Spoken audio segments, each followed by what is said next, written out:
This boy heads out to the library on his bike, but instead of riding in a normal way, he goes super fast as if he is trying to race the wind. On the way, he swerves past a construction site that blocks part of the road, but he jumps his bike down a set of stairs where a couple seems to be enjoying. At the same time, a group of people stands around and talks about TJ Kim's bike, saying it looks like it is made fully of carbon. They start to wonder if he stole it, since paying for something like that is almost impossible for a high school kid. TJ Kim replies them by saying that they should just ride their own old and trashy bikes instead of wasting time on them. Still, one guy who is wearing sunglasses speaks up and asks why TJ bought another bike when everybody knows he only got a new one not too long ago. Suddenly, the group notices someone riding downhill fast on a bike, and they realize right away that it is not just a normal bike but a racing bike. It turns out that the rider is actually the same hoodie guy from earlier. The boy pulls his cap tighter on his head while thinking about how he never really meets his parents' big hopes for him to be very smart and highly educated. In his mind, he even hears their voices scolding him for bringing home lower marks. He remembers how they are from a family of doctors, which makes him feel like he cannot spend time hanging out with others and instead has to study all the time. The boy speeds straight down the hill on his racing bike, and he even pulls off a downhill skid perfectly without ever pressing the brakes. Watching this, Junli turns to Minu, the guy with glasses, and asks if that boy is really their school president. The next day at Sunny High School, Mia keeps staring at the school president, but then her friend suddenly shows up and begins teasing her about it. Her friend asks if the council president is treating her well, which makes Mia blush right away as she tries to hide her feelings. Still, her friend says she thinks the president is a little strange because all he ever does is study, and he doesn't even seem to have any real hobbies. Mia quickly defends him by saying that Jay is not really like that, and it is just that he has trouble showing his true self or expressing his feelings. All of a sudden, Minu walks into the classroom and almost every girl around begins swooning over him the moment they see his face. However, Mia's friend says she thinks he is nothing more than a clown who spends all his time wandering around. Minu, not caring at all, calls the girl Granny, which makes her face turn red with anger. Right behind them, Dom Kong watches Yuna, and he finds himself crushing on her even harder because he thinks she looks extra pretty when she is angry. Minu then walks towards Jay, and they both stare at each other for a while before Jay tells him to speak fast or get lost because he is busy studying. Minu then invites him to join their bike riding crew as he thinks that the stunt he did yesterday downhill was amazing. However, Jay refuses his offer and says that he is not interested, and this makes Minu mad, so he walks away. In a flashback, Jay received a bike from his uncle when he was 13 years old. Back in present, school is finally over and everyone goes back to their home except for Jay, who is still in class. Minu again arrives and tells him that he wants to give him a chance, as tonight there is a guy who wants to face off against him, so he wants him to join them tonight. Jay refuses to join, then he tries to walk away, but Minu stops him and says that there is someone in their crew named TJ Kim who had been trash talking about his bike earlier. Minu goes on to explain that he really hates people who act like the only thing that matters is a bike's specs. He points out that Jay has clearly been riding the same bike for a very long time, which proves something about him. After saying this, Minu gives Jay the location of the match for later that night and then walks away. When the evening comes, a crowd gathers at the park where the biking competition is set to happen, with everyone excited to see who will show up. June arrives and hands Minu a drink, then asks if Jay is really going to come, but Minu only replies that they should just wait since there is nothing else they can do right now. Curious, Junli questions him further, wanting to know why Minu suddenly seems so obsessed with Jay, but Minu says that he doesn't need any special reason to want to ride bikes with him. Minu keeps thinking that Jay has been biking for a really long time, and he also believes that if Jay joins their rides, it will be more exciting instead of just going around in circles. Right then, TJ Kim shows up with his sidekicks, and he asks Minu where that stuck-up kid from his school is hiding. After some waiting, Jay finally arrives at the park, and his sudden appearance makes everyone turn their heads toward him right away. TJ Kim tries to introduce himself in front of the crowd, but Jay does not even respond and instead walks straight to Minu, telling him that he is busy and they should just get started already. Right after that, June begins explaining the basics and the rules of the one-on-one race, saying that it will begin in the park, follow the route, and whoever comes back to the starting point first will be the winner. When the rules are set, both riders get on their bikes and prepare, but TJ Kim can't resist mocking Jay by making fun of his old and trashy-looking bike.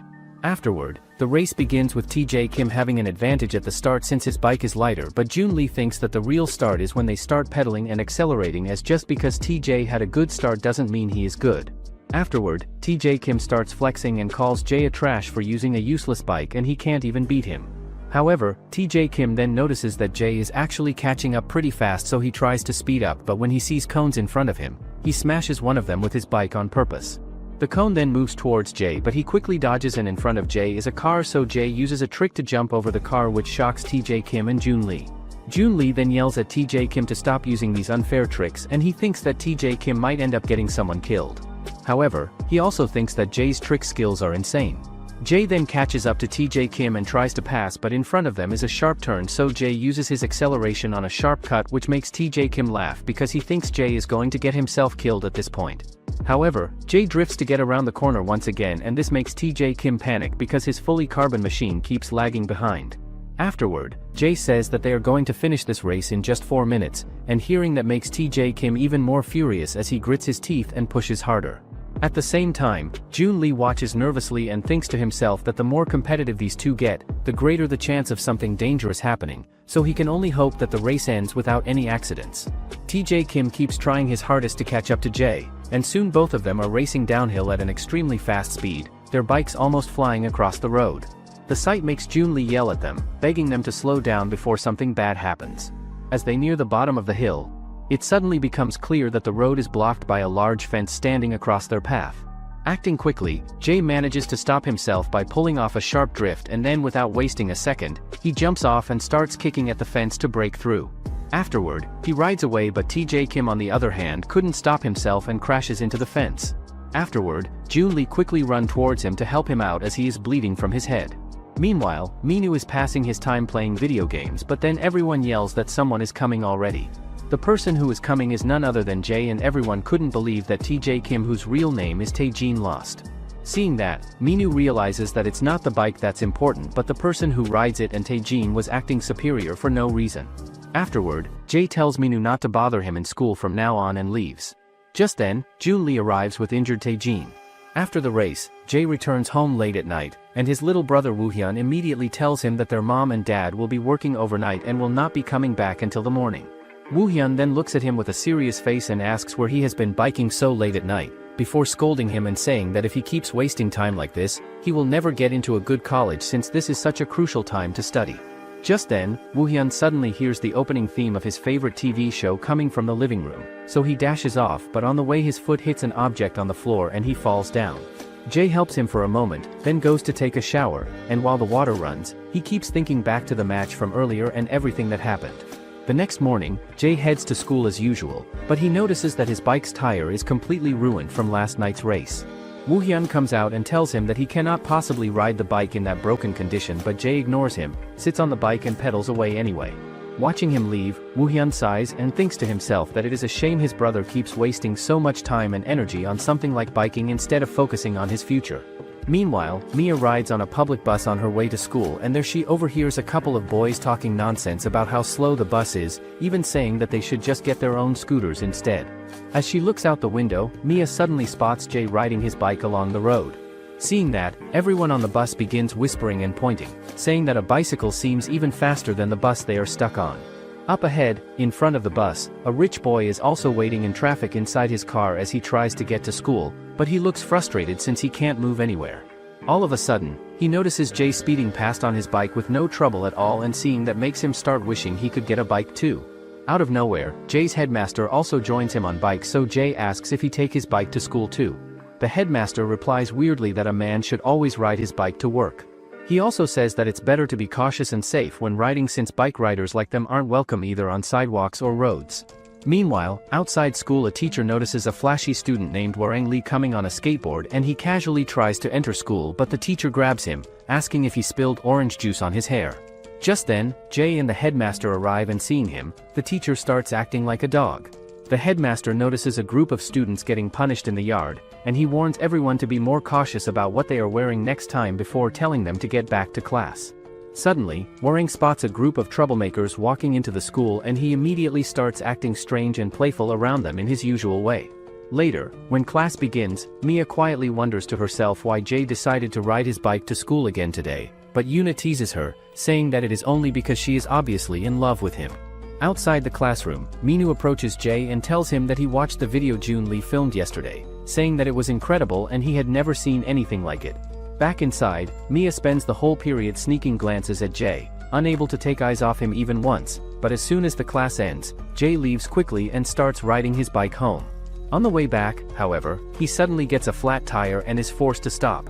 At that moment, Tae-jin shows up with his side boys and steps in front of him, asking if Jae remembers who he is. Dom-kong is walking along the road, lost in thought about Yuna, when he suddenly notices Jae and Tae-jin arguing nearby.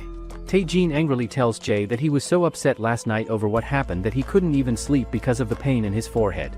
Jae, however, looks at him calmly and asks who he even is, which makes Tae-jin furious. In his anger, Tae-jin kicks Jae's bike to the ground, but Jae reacts fast and throws a punch at him. Right after that, Tae-jin's friends jump in, and together they start beating Jae badly, hitting him again and again until his glasses are even smashed. While Jae is left bruised, Tae-jin laughs at him and mocks him, saying that with all those marks on his face he won't even be able to show up at school tomorrow. But even in that moment, Jae repeats that he still has no idea who Tae-jin is.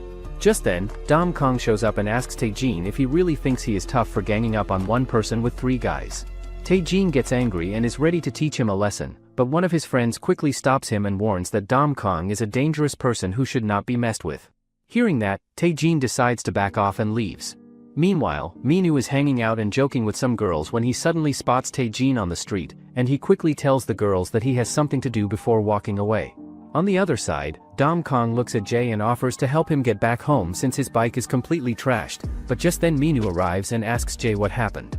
Jae, however, doesn't answer and simply keeps walking away, so Dom-kong suddenly hits him, knocking him unconscious. Afterward, Dom-kong tells Minwoo to grab Jae's bike because he will take him back home himself, even though he has no idea where Jae actually lives. Afterward, Dom-kong and Minwoo carry Jae and drop him outside a pharmacy, but right then Jae's younger brother happens to be walking by and he suddenly sees him lying there. At first, he wonders if the 2 boys are bullies from Jae's school, but the moment he recognizes his brother, he completely loses his mind in shock. Dom-kong and Minwoo then ask him if he knows Jae, but Woo-hyun, feeling scared and thinking they really are bullies, quickly says that he has no idea who the boy is. However, Minwoo and Dom-kong finally recognize who Woo-hyun is, but by that time he is already running away down the street. They chase after him, shouting that they are actually Jae's friends, but Woo-hyun yells back that he thought they were about to beat him up too. Later on, they all arrive at Jae's home, where Dom-kong and Minwoo give him some medicine and carefully lay him down in bed to rest. As Minwoo looks around the room, he asks Woo-hyun why the place is so crowded with books, and in that moment, he realizes how dull and boring Jae's life must be. Woo-hyun stares at Minwoo with suspicion and says that maybe he lied about being his brother's friend, and now they are probably planning to steal something from the house. After looking around, they find an old picture of Jae from his childhood, and in it they notice his bike along with another man who looks strangely familiar to them. Just then, Jae wakes up and he quickly takes the picture away from their hands. After that, both Minwoo and Dom-kong try to act overly friendly with Jae, staying close to him and refusing to leave the house. Instead, they sit down at his computer and Dom-kong decides to show everyone what he calls a path to heaven. He pulls up a creepy video, and after watching it together, all of them feel like they have grown up and become adults that very night. Once it ends, Minwoo and Dom-kong finally leave the house, but on his way out Minwoo gets a call, and the person on the other side tells him that there will be an emergency crew meeting later that night. Later that night, everyone gathers at the meeting location and wonders who called the meeting. Just then, Tae-jin arrives with his crew and starts smiling, telling everyone to go ask Minwoo why this meeting has been called. Soon, Minwoo arrives and he looks angry as he removes his ring and quickly runs towards Tae-jin and punches him. Everyone then stops Minwoo, but Minwoo tells Tae-jin to stop giving their crew a bad name and leave while he can still walk away. Hearing Tae-jin's condition, everyone around becomes shocked and starts wondering what could have happened between them that would make him so determined to force someone to quit. Minwoo then speaks up and says that he doesn't want losers in the crew, especially people who gang up and beat others just because they cannot accept losing in a race. Tae-jin, however, fires back and insists that Minwoo should be the one to leave the crew instead of him. Right after that, the rest of the group begins complaining to Minwoo, saying that he was the one who called them all to show up here, and now he is the one trying to make one of their members leave against their will. Afterward, Tae-jin and his group of clowns start talking about Minwoo, mocking him by saying that he doesn't even ride anymore because of his injured leg and that all he ever does now is flirt around with different girls. Minwoo, instead of backing down, suggests that they settle everything with a race to decide who gets to stay and who has to leave. Hearing that, Tae-jin immediately agrees, but he also lays down a condition, saying that it will be a 3-on-3 race and whichever side loses will be forced to leave the crew for good. The next day at school, Hwarang is sitting at his desk and he starts dreaming about having Dragon Ball powers. Right then, a pretty girl comes over and wakes him up, and she even brings him some milk to drink. Before he can even enjoy it, his fat friend suddenly grabs him and almost chokes him while saying they should stop sitting around and go to the cafeteria so they can eat some snacks together. At the same time, Junli asks Minu what he is planning to do, and Minu explains with confidence that he will win and kick the others out. But Jun starts wondering in his head how Minu thinks he can really do that when he has one bad leg to deal with. After that, Jun speaks again and asks if maybe they should try to get Jay to help them out, since Jay is also one of the people responsible for everything turning into this problem. While this is happening, Jay is studying by himself when Nia comes over and puts a patch on his cut, but Jay decides to ignore her and does not say anything. Just then, Yuna suddenly smacks the table and she tells Jay that when a girl shows some interest in him, he should at least be polite enough to say thank you. She adds that she has actually been worried about him ever since she noticed the cut on his face earlier that morning. Right after that moment, Dom Kong shows up and begins acting like he is Jay's closest friend, which makes the girls stare in surprise. Soon after, another boy comes walking in and tells Jay that June is calling him and wants to meet him right away. When they meet, it becomes clear that Jay does not even remember who he is, so June patiently explains everything to him for 5 whole minutes. After that, June tells the entire situation about their upcoming match against Taejin, and he says that he needs Jay to join their side and help them later that night in the important race. Later that night, June and the others start getting ready for the race, and when the time passes at 8 o'clock, June becomes sure in his mind that Jay is not going to show up. Even so, June and Minu step forward and prepare themselves to face Taejin and his 2 buddies, but June suddenly notices something strange about Taejin's bike, because he sees that Taejin has installed brakes on it and even replaced the front wheel with a new carbon wheel. Out of nowhere, everyone then hears the loud noise of a scooter coming from behind them. When they all turn around to look, they see a girl standing there who introduces herself as Harry Lee, explaining that she is actually a commentator for biking shows on an internet channel. She continues by saying that she was really hoping to do a live broadcast of this race on the internet, and after hearing that, Minu immediately tells her that she should go ahead and do it. After that, Harry Lee starts her live stream and soon another guy begins to explain the rules for the match, telling everyone that the event will be a relay race tonight. He continues by saying it will be similar to a normal relay race where runners pass the baton and go around the track, but instead of using a baton, they will be passing around glowing LED armbands. He also explains that the runners are already standing at their designated spots on the course, and whichever team manages to hand off their armband and then make it back first will be declared the winner of the race. On Taejin's team, Hyungmin is chosen as the first runner, so Minu quickly turns to June and tells him to take care of his road bike and be ready. After that, the race officially begins with Harry following her closely behind them on her scooter. Everyone watching is shocked when they see how quickly Hyungmin speeds ahead and manages to pass June. But as the race continues, Hyungmin starts to get frustrated when he realizes that June is still right behind him and not giving up, so he decides to push harder and try to put more distance between the two of them. No matter how much effort Hyungmin puts in, June never falls back and keeps riding steadily right behind his wheel. At that moment, Hyungmin thinks that maybe June is actually using a slipstream on him. This is a racing technique where the rider breaks the wind resistance by staying directly behind someone else so that it becomes easier and faster to keep riding without using as much energy. Hyungmin then starts thinking that maybe he should let June pass him instead of wasting more energy, and soon after, June takes the chance and rides ahead of him. Once he gets in front, June shifts into a higher gear and begins pedaling hard as he rides straight toward the uphill part of the track. Meanwhile, Jaewon, who is standing right beside Minu and waiting for his turn, suddenly hears the sound of the scooter engine. At that moment, June quickly arrives and stretches out his arm to hand over the band to Minu. Afterward, Minu takes the lead and soon he is going to enter the last third of the course, but June gets worried and hopes that Minu doesn't hurt himself. Minu tries his best to ride as fast as he can because he can't lose and get June kicked out as well, but then he notices pain in his leg. Minu then runs past Taejin, who then yells at his team for taking so long.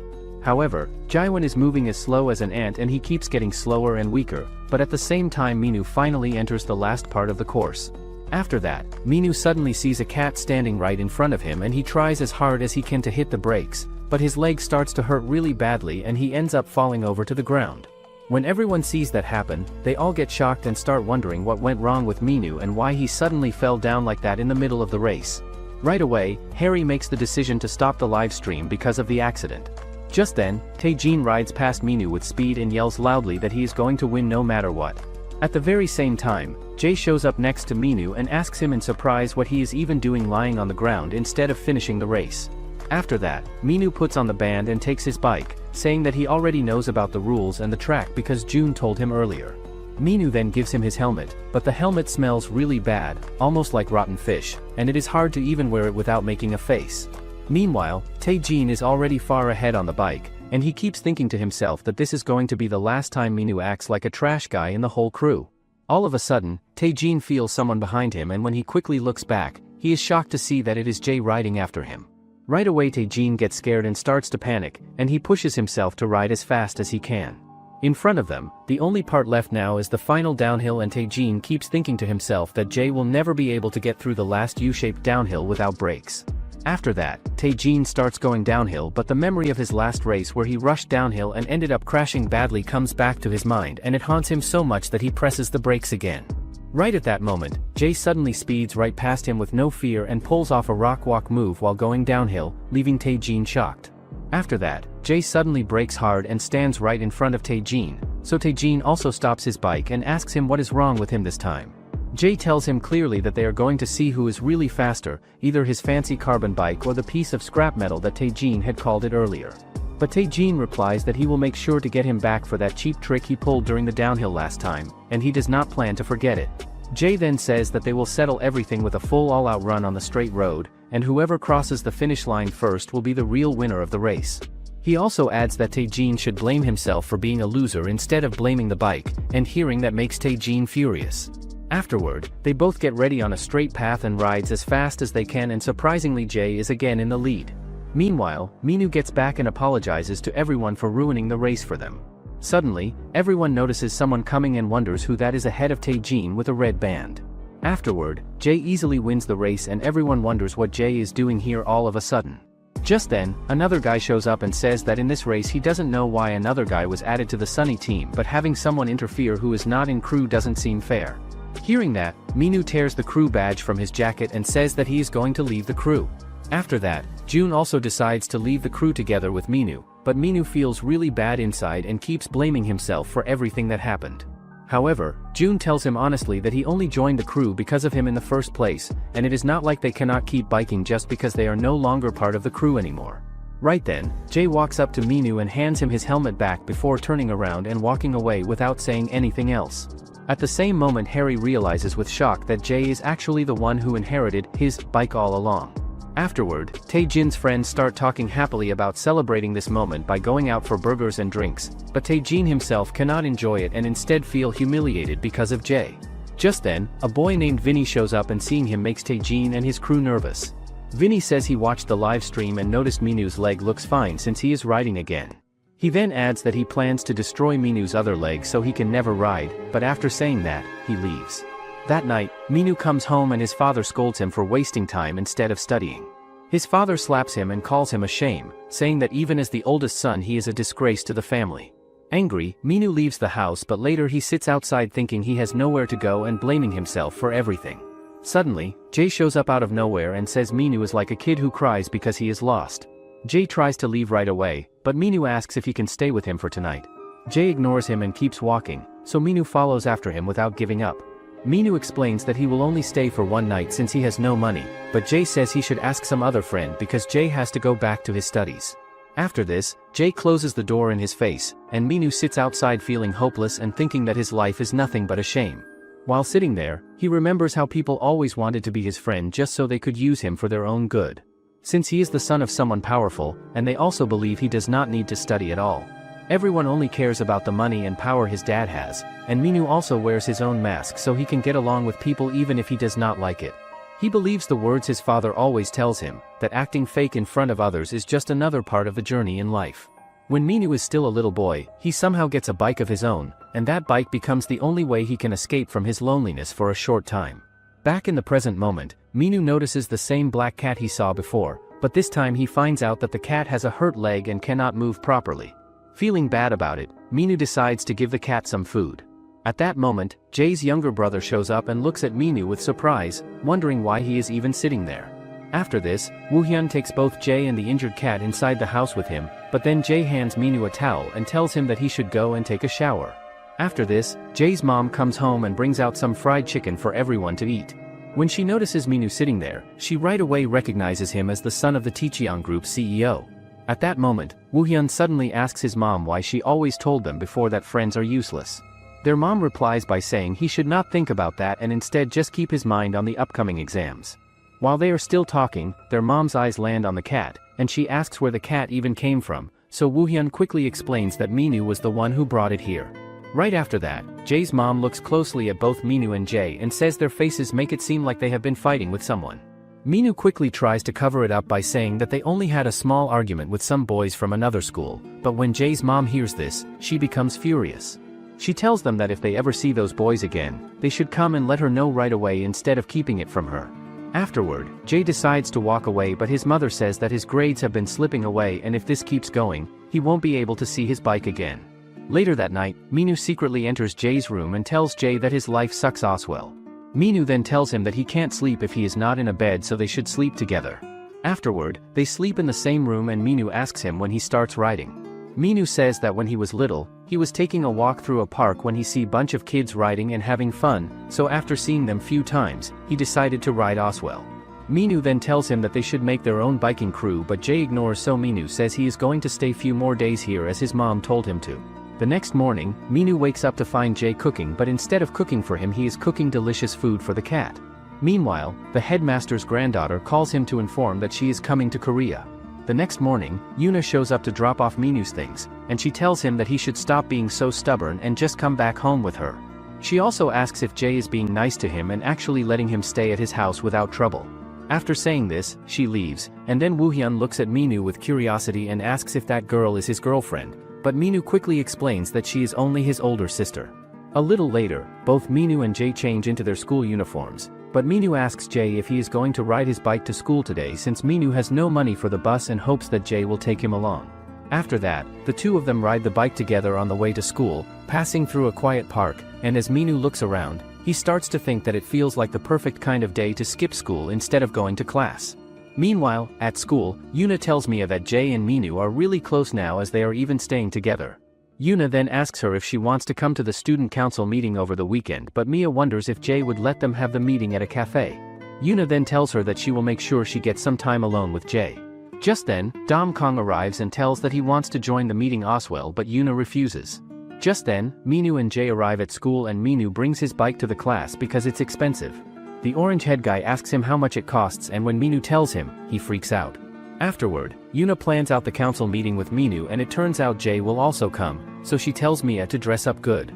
Finally, the weekend comes and Mia spends time getting herself ready because she wants to impress Jae, but at the same time Minu is stuck at home feeling bored since he has no money to do anything fun. While he sits there, he notices Jae putting on his clothes and preparing to leave for the student council meeting, so Minu asks if he can go along with him because he has nothing else to do. Jae, however, refuses to take him and walks out without listening, leaving Minu behind. At the student council meeting, Dom Kong is already there, but when Mia shows up, he does not even recognize her at first glance. Yuna then tells Mia that without her glasses she looks completely like another person, almost unrecognizable. While everyone is chatting happily, a boy named Sung Kwan, who is from a different school, starts to think they are getting way too noisy and disturbing the meeting. Right beside him, there is the same red-haired guy from before, and everyone around keeps whispering that he must be some cosplayer who enjoys wearing a bright red wig and maybe even a costume to match it. At that moment, Vinny suddenly walks up to their table in anger, slams it hard with his hand, and demands if they are trying to make fun of him or if they really think he looks funny. Without waiting for an answer, Vinny grabs a cup of hot coffee and spills it all over one of the boys sitting there, and just as he is about to hit him with his fist, Dom Kong quickly steps in and stops Vinny before things can get worse. Dom Kong steps forward and says that this is enough already. Vinny lets go of the cup he holds and it drops on the ground. The people standing behind them yell to call the police before these guys start fighting each other. Vinny flicks the hat off Dom's head and asks what his problem is with him. Yuna suddenly screams and tells Dom to keep his fists to himself this time around. Dom gets ready to leave the place. The people wonder what these guys are doing inside a cafe. The friend of Vinny also tells him to get out of here before things get out of control. Vinny sticks his tongue out at them in a mocking way and leaves the cafe. He says they continue this fight somewhere quieter. Dom picks his hat up from the ground and puts it back on his head, and he tells Yuna that he does not cause any trouble this time. Yuna replies that he does a really good job. Meanwhile, Shelly is arriving in Korea for the first time and the people stare at a beautiful person walking by them. A guy also takes a quick look while he walks with his girlfriend beside him. She grabs his head with her hands and yells at him for cheating on her like that. One person says there is a hot girl at 2 o'clock and they wonder if she works as a model or something like that. The other person thinks about getting her phone number from her and his friend replies that he should keep dreaming about it happening. He says he can easily get a foreign girl's number with this handsome face. His friend says he pays for the meal today if he actually gets her number from her. He thinks this guy always acts too confident and needs to get rejected for once. Shelly wonders why all these creepy guys keep staring at her like this. This is exactly why she cannot stand men at all. The man greets her in the French language while riding his bicycle near her. However, Shell tells him to just speak English instead of French. She wonders where this strange weirdo comes from in the first place. He says he is drinking coffee when he sees an angel walking by, so he follows her. He asks if he can get her phone number if she does not mind giving it. At the same time, a person wearing a helmet like Iron Man rides a scooter down the street. The man sitting behind him says they spot the target they are looking for. The target is the girl with blonde hair over there. They believe she probably has some serious amount of cash on her. They mark her as their target and rush towards her location. Shelly types in her number and asks if they finish here now. She throws his phone back to him and gets ready to leave this place. The man thanks her for giving him the number and says he sends her a message when he gets the chance later, and he thinks his success rate of 99% still stands strong. Nobody can resist his natural charms and good looks, but when he looks at the number closely, he thinks it is messed up and she tricks him completely. At the same time, Jay rushes really fast on his cycle down the street and a construction worker relaxes around a ledge during his break time. Jay picks up the helmet and says he borrows this for just a second. He puts the helmet on his head and cycles forward quickly. At the coffee shop, the employees clean up the mess and complain about kids being so weird these days. The girl feels bad that those people have to clean up other people's mess. The boy says he would have fought them like he used to do back in his elementary school days. The other girls ignore what they say and tell Dom how he acts quite brave back there. Dom replies that he does not plan on fighting anyway and just wants to scare them away from the place. Yuna says he is not brave but just does not think about anything. However, Mia says she always wants to ask him something important, but Dom asks what she wants to know from him. He wonders if she has feelings for him in her heart. Mia asks why he always has that bandage on his face all the time. She wonders if he has a scar or something under it. Dom becomes scared and wonders if they really want to know this secret. Yuna says that they would have asked about it sooner or later anyway, and she adds that he looks really silly walking around with it all the time. Mia agrees and says that she's also curious to know what he's hiding underneath, promising that they can keep it a little secret just between the three of them. The girls keep teasing Dom and pressuring him to show them, and after a moment of hesitation, he finally gives in and says he'll show them. Slowly, Dom starts peeling off the bandage from his face and warns them that he's only going to show it once. As he takes it off completely, he thinks to himself that this is the end of keeping his secret hidden any longer. When the bandage finally comes off, both Yuna and Mia are shocked to see that Dom actually has a mustache growing on his face. The girl asks how he has a mustache when he still goes to high school, but Dom reveals his special secret lotion for growing this mustache on his face. A boy asks if he can let him use it once for just a little bit. Dom says he does not give it to him at all. He gets it with great difficulty on the black market. A girl asks why he goes through all the trouble of growing a mustache like this. Dom says he helps out his dad in a part-time job for some time. He does DJ stuff at the club for work. Also, since high schoolers are not allowed inside, he grows a mustache to disguise himself as older. He covers it with a bandage so the teachers do not find it out at school. However, Mia asks if that is the reason he keeps sleeping in class all the time. A girl asks what kind of work his dad does if he makes his son do that kind of job. Dom nervously replies that his father manages an organization for work. Meanwhile, Dom's dad came out of the airport and a bunch of people bow down in respect to him. Dom thinks he almost forgets that his dad comes back to Korea today.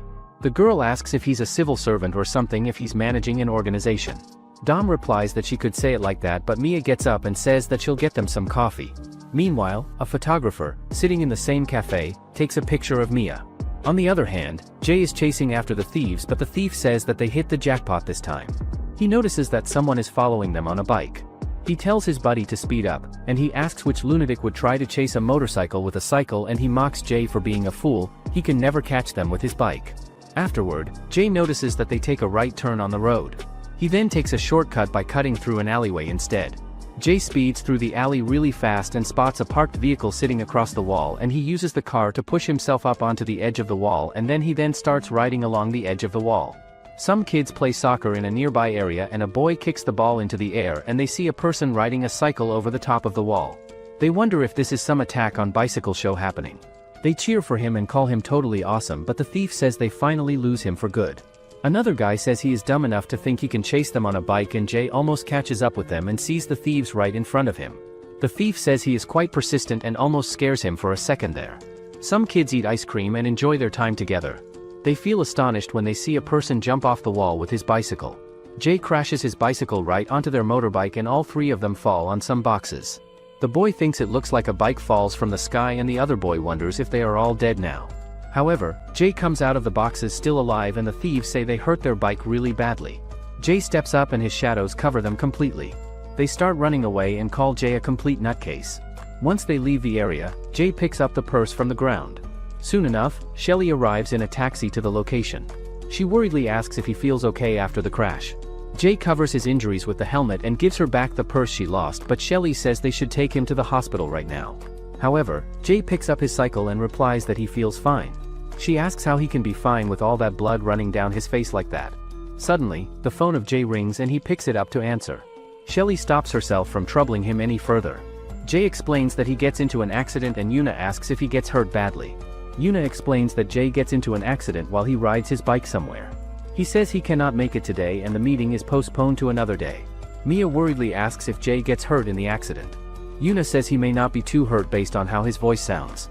Other than that, he does not tell her much about it, and a boy says he must be making excuses to skip, but Yuna says Jay is not that type of person at all.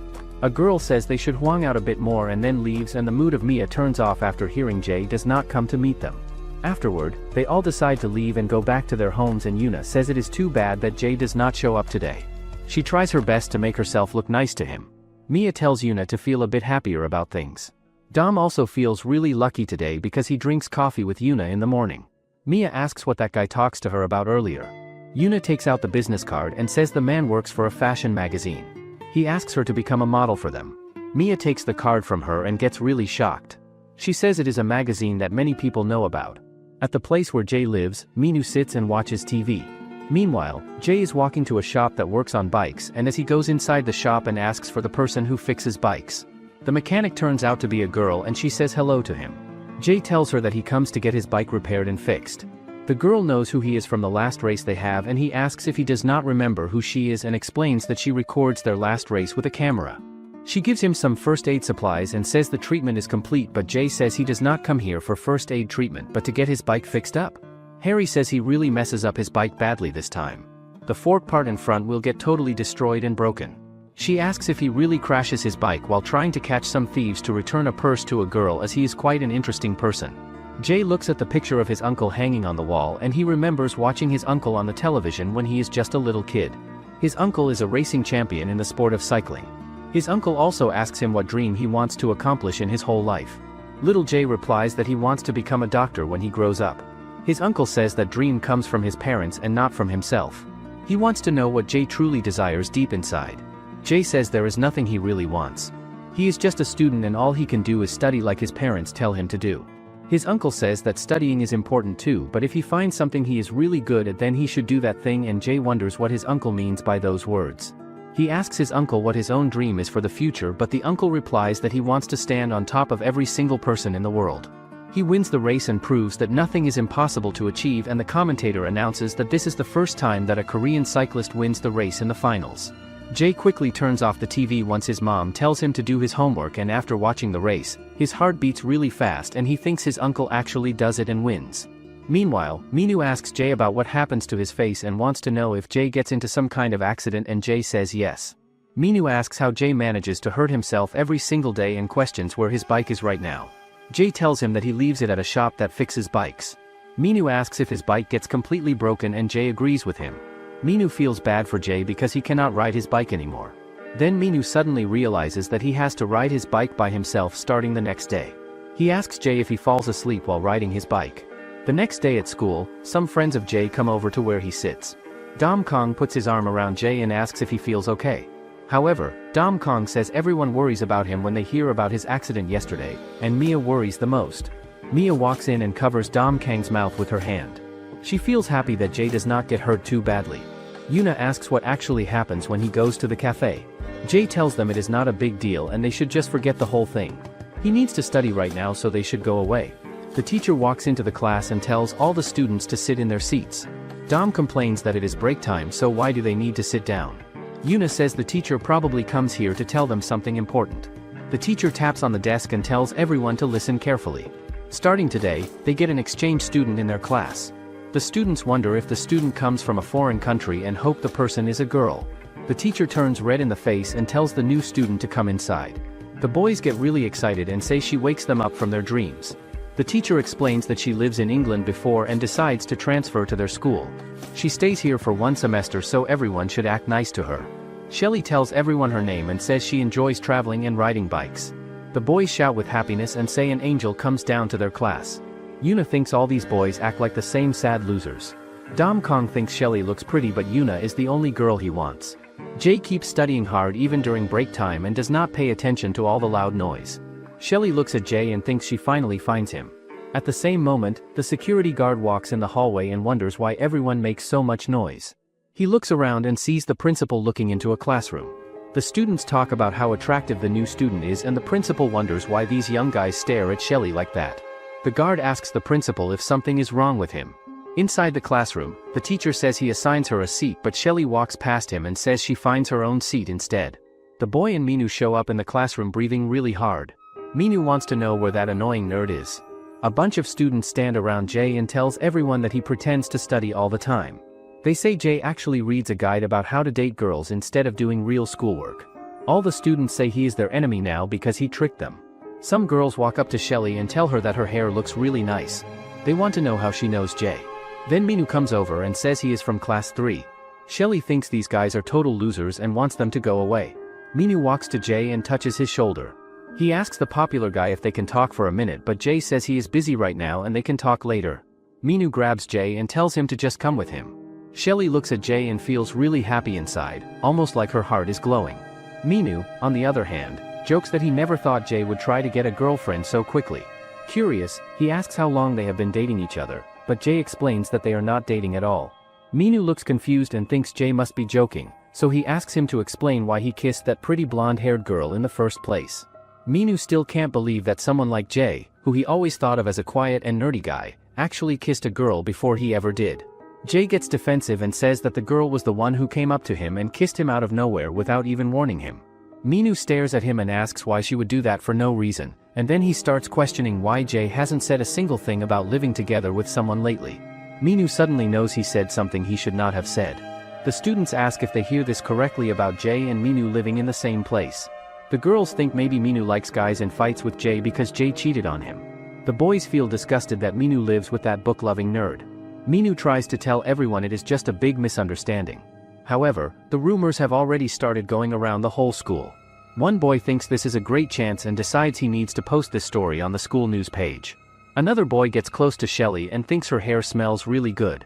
Shelly punches the boy hard and thinks that Jay is pretty popular at school. Dom speaks up from somewhere in the room and asks how they can leave him out after they all bonded together.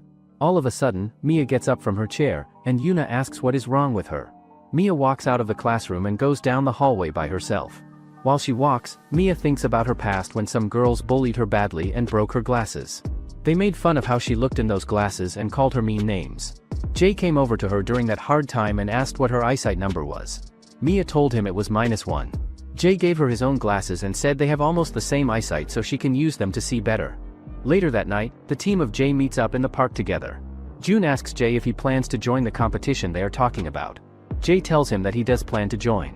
Minu questions why he stays so quiet right now. He wonders if Jay thinks about changing his mind about it. However, Jay just keeps thinking about what that Sango clown says about his uncle in the interview he watches. June says he does not know the reason why Jay suddenly wants to join, but he feels glad that Jay rides with them. June also mentions that they do not have enough people to call themselves a crew yet. Minu says those Zephyrus also join the competition this time. If they end up racing against them, he kicks their butts this time for sure. June tells Minu not to stress out so much about it. They cannot undo what already happened in the past. Minu asks if they should make a name for their new crew and June agrees with the idea. June asks if they have any good names in their mind and they all think about it, and Minu says Super Cool Crew sounds really great to him. However, Jay says that name sounds childish and June also agrees with Jay. Afterward, Minu shouts out more names like Tiger Crew, Big Giant Crew, Ultra Crew, and some other names. Jay tells him to stop coming up with these ridiculous names right now, but June suggests going home and thinking about it tomorrow at school instead. Jay says he really hates being on the same crew as this stupid person. Minu suggests they go with some tough name like Super Cool Crew again. Jay tells him to stop trying so hard with bad names. The next day at the school, the teacher teaches English to the class. Minu ignores everything and tries to come up with a crew name instead. He thinks this is the hardest he ever thinks in his entire life so far. After the class ends, the boys tries to come up with names together and Jay checks the notebook of Minu and asks if these are the only names he came up with last night. Minu says they have to use Super Cool Crew as they do not have any other choice left and Jay replies he does not want a stupid name like that one. Minu asks the smart guy about what names he has on his mind then. Jay replies to anything except Super Cool works fine for him, but June thinks Minu keeps their last crew named Zephyrus. Shelly walks in and asks Jay what they are doing right now. Once she hears they are making a bike crew, she asks if she can join as well with them, but both Minu and Jay look surprised upon hearing what she says. June says the competition can be a bit dangerous for a girl to enter. However, Minu says a beautiful girl like her always feels welcome to join them. She only needs to push the pedal and he handles the rest of everything. He asks if she knows how to ride a bike properly and Shelly replies that she rides better than him. Later that evening, Jay and Mia are cleaning the blackboard. Afterward, Mia nervously questions Jay if he dates Shelly right now, but Jay asks what she talks about with him. Mia replies that everyone talks about how he dates a foreigner, so she just feels curious about it. Jay says they do not date and asks who spread nonsense like that around school. Mia feels relieved hearing this and says never mind about it as she asks if they make a crew or something earlier today. Jay agrees and says they are making a biking crew together, but Mia says that it sounds really fun and asks what their crew's name is, but Jay replies that they go with Hummingbird as the name. Mia says Hummingbird sounds quite cute to her. She asks if they make their crew logo or emblem yet. If not, she can make one for them to use as she wants to work in design after graduation, so she would like to make a logo for the crew. Jay agrees and thanks her for doing it for them. Mia blushes and says sweet to herself. Jay says they should pack their bags and leave the classroom, but Mia asks Jay one more thing before they go. She plans to buy a bike soon and asks if he can teach her in his free time, but Jay says he teaches her when he gets the time to do it. After school ends, Jay visits the bike shop in the area. Harry welcomes him and Jay gets straight to the point with her. He asks if his bike is ready to use now. Harry replies that he comes later than she thinks he would.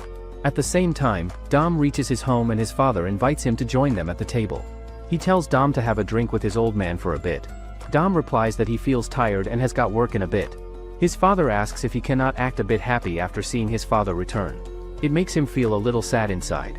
He puts his arm around Dom and asks if he dates girls at school these days. Dom asks if he goes crazy or something. He does not get into those things at all and his father says he does not act stiff like him when he is his age back then. He only gets one chance to be young, so he should enjoy it till it lasts in life. He also asks if anyone troubles him at school lately. The brother of Dom's father tells him to stop bothering his kid and eat with him instead. Dom asks if he can buy him a bike so he can do some exercise activities. His father asks why to buy a bike all of a sudden like this. He asks his worker how much a bike costs these days now.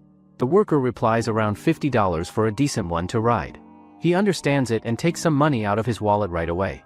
He hands the money to Dom and tells him to get a nice bike for himself. Dom asks if he makes a joke right now with this amount. Later on, Dom browses through the internet to look for bikes to buy and he thinks all of them cost so much money. The next day at school, the teacher beats Vinny as punishment for his behavior. He asks if Vinny takes the school as his playground to mess around in and he never graduates unless he smartens up and stops doing whatever he wants to do. What kind of clown is he who does not come to school without a bag to carry stuff? The teacher gets annoyed with him and tells him to get up from the floor. He scolds him for turning the school into complete trash. If he screws up one more time then he gets expelled from school forever. He calls his hair color really stupid and wonders why a freak like him ends up in their school. Vinny grows tense as the teacher says he ruins the school's image if he graduates from here. Suddenly, the teacher bumps into Sung while walking around. He looks up and sees the student making a serious face at him. He walks past him and wonders who this kid even is. He complains that useless troublemakers like him should not be allowed at the school. The friend of Vinny asks if he feels alright after that beating. However, Vinny does not respond to him at all. He looks up and sees some students looking at him from their classroom. They quickly get back inside the classroom once Vinny notices them staring down and they think they are in trouble now as Vinny looks right at them in the eye directly. Soon after, Vinny arrives in their classroom by slamming the door really hard. He tells those idiots to show up who look out at the window just now. The whole class remains puzzled as to who messes with the top dog of this school today. Vinny tells them to get over here while he still acts nice to them. A boy apologizes and says he just happens to be looking outside the window randomly. Suddenly, Vinny approaches him with a chair in his hand to use. He smacks the boy hard with it and says who cares about his sorry excuse right now. Meanwhile, at the school of Jay where things happen differently. A poster gets posted about Minu and Jay dating each other romantically. Moreover, Shelly is the girlfriend of Jay according to the poster rumors. Some boys click photos of Shelly and think she looks really hot in them. However, she is talking with her father on the phone right now. She says she wants to ride bike here and asks if he can send her the cycle soon. She thanks him as he agrees to the condition she asks for. Dom is also on his phone and feels quite upset that he even does property damage now. He thinks this ignores his calls and texts on purpose. Yuna wonders why that fool stays on his phone all day and has an angry look on his face constantly. Besides Yuna, Mia tries to come up with a logo for the hummingbird crew they form together, but Yuna asks why she draws when it is lunchtime for everyone to eat. Afterward, the fat Thai yells at Minu and asks if he just called his Senna-chan stupid and asks Minu to take back that insult. Jay then tells Minu to apologize as it's his fault, and then the fat Thai leaves Minu, saying he shouldn't look at his girl. Afterward, the guy grabs an envelope which says it's from the manga crew and Minu sees that. He wonders if this otaku dude is gonna be the street league competition too. Afterward, Minu and Jay leaves the area and, on their way, Minu wonders what kind of crazy weirdo that was. However, Jay says that it was probably his girlfriend back there, so that's the reason he got upset when he said that. Out of nowhere, a guy rides past them and calls Jay and Minu stupid high schoolers. Meanwhile, Dom Kong calls some mafia boss to tell that someone scammed him. The mafia man with glasses hands over the phone number of the scammer to one of his guys, telling him that he wants him to track down the scammer's location and find out where he is hiding. On the other side, Dom Kong is fuming with anger about how he got scammed, but then another boy walks up to him and says that Yuna is asking to see him. Hearing her name, Dom Kong suddenly turns soft and lovey-dovey, forgetting his anger right away. He quickly runs over to Yuna. She looks at him with concern and asks why he has been looking so gloomy the whole day, and then she gives him a piece of gum to chew in order to lighten his mood. Meanwhile, the scammer who has cheated a bunch of people spends the money he took by buying chicken and other food, but when he finally goes back home carrying the bags, he walks in only to find the mafia men already waiting inside his room. Afterward, the mafia people tie the boy on the chair and the glasses guy tells him that he scammed the wrong guy. He then says that not only did he buy himself a 50,000 won ticket to hell, but when their young master gets here, he will be buried alive. After a while, Dom arrives and the glasses guy asks what they should do with this buy, but Dom is busy enjoying the candy that Yuna gave him. Dom then finally finds his brand new bike that the boy scammed him and stole. Seeing Dom, the glasses guy wonders what happened to him, as in the morning he wanted to kill this boy but now he looks chill. Afterward, Dom takes all of his belongings and tells his mafia people to just let go the boy. Later that night, Minu asks Jay to let him use the computer as he wants to show him something, but Jay is already busy with his online class. Suddenly, a rock gets thrown at their window, and when Minu goes to check, he looks outside and sees Dom proudly showing off a bike that he says he just got. Curious, Minu goes out to take a closer look at the bike and asks Dom how much he paid for it, but Dom casually says that he only spent 50,000 won for it on a used website. When Minu and Jay hear that, they both lose their minds because they cannot believe that an entire bike like this only cost 50,000 won.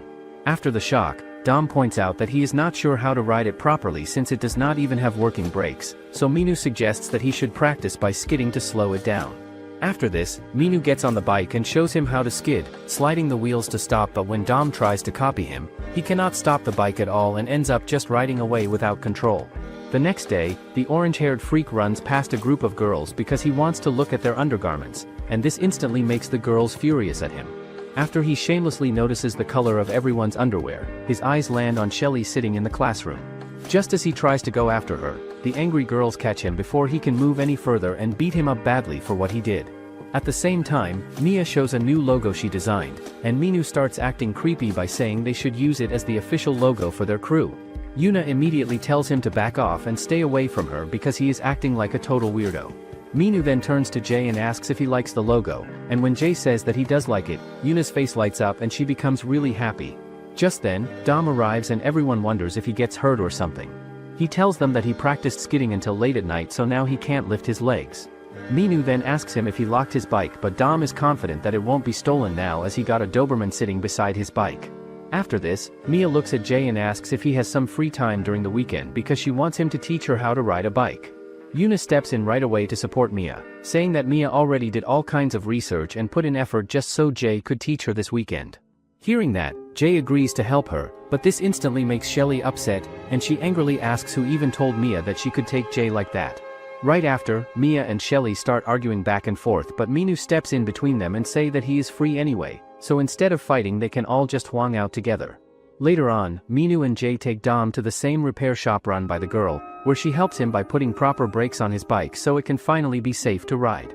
While they are there, Minu asks Harry if she really manages both the live stream work and the repair shop at the same time, and Harry explains that the live stream is only something she does for fun, while this shop is actually her main job. After that, Harry asks why they are not exercising if they have that big competition coming up soon, and she seems surprised that they are not training. Hearing her question, Minu replies with confidence that they do not need to bother working out because having Jay on their team already means an easy victory. Right at that moment, June shows up at the shop and says that he comes here often for bike maintenance, and today he also needs to get one of his tires changed.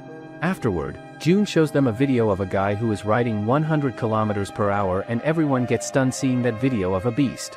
Harry says that the car in front of him is acting as a windbreaker, and under those conditions, any elite cyclist even in Korea could break 100 kilometers per hour. June then tells them that this guy is Monster 13, he was a well-known football player at an American high school. Now, he has formed a monster crew and will be in the competition, and he is considered one of the likely candidates for victory.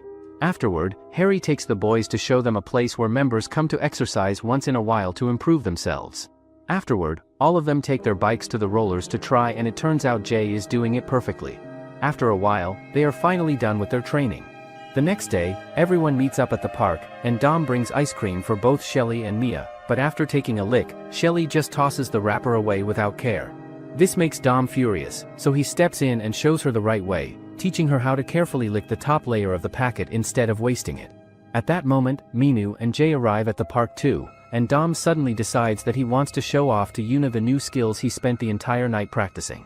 He tries to impress her by hopping on his bike and attempting a long skid, but instead he loses balance and falls to the ground in front of everyone.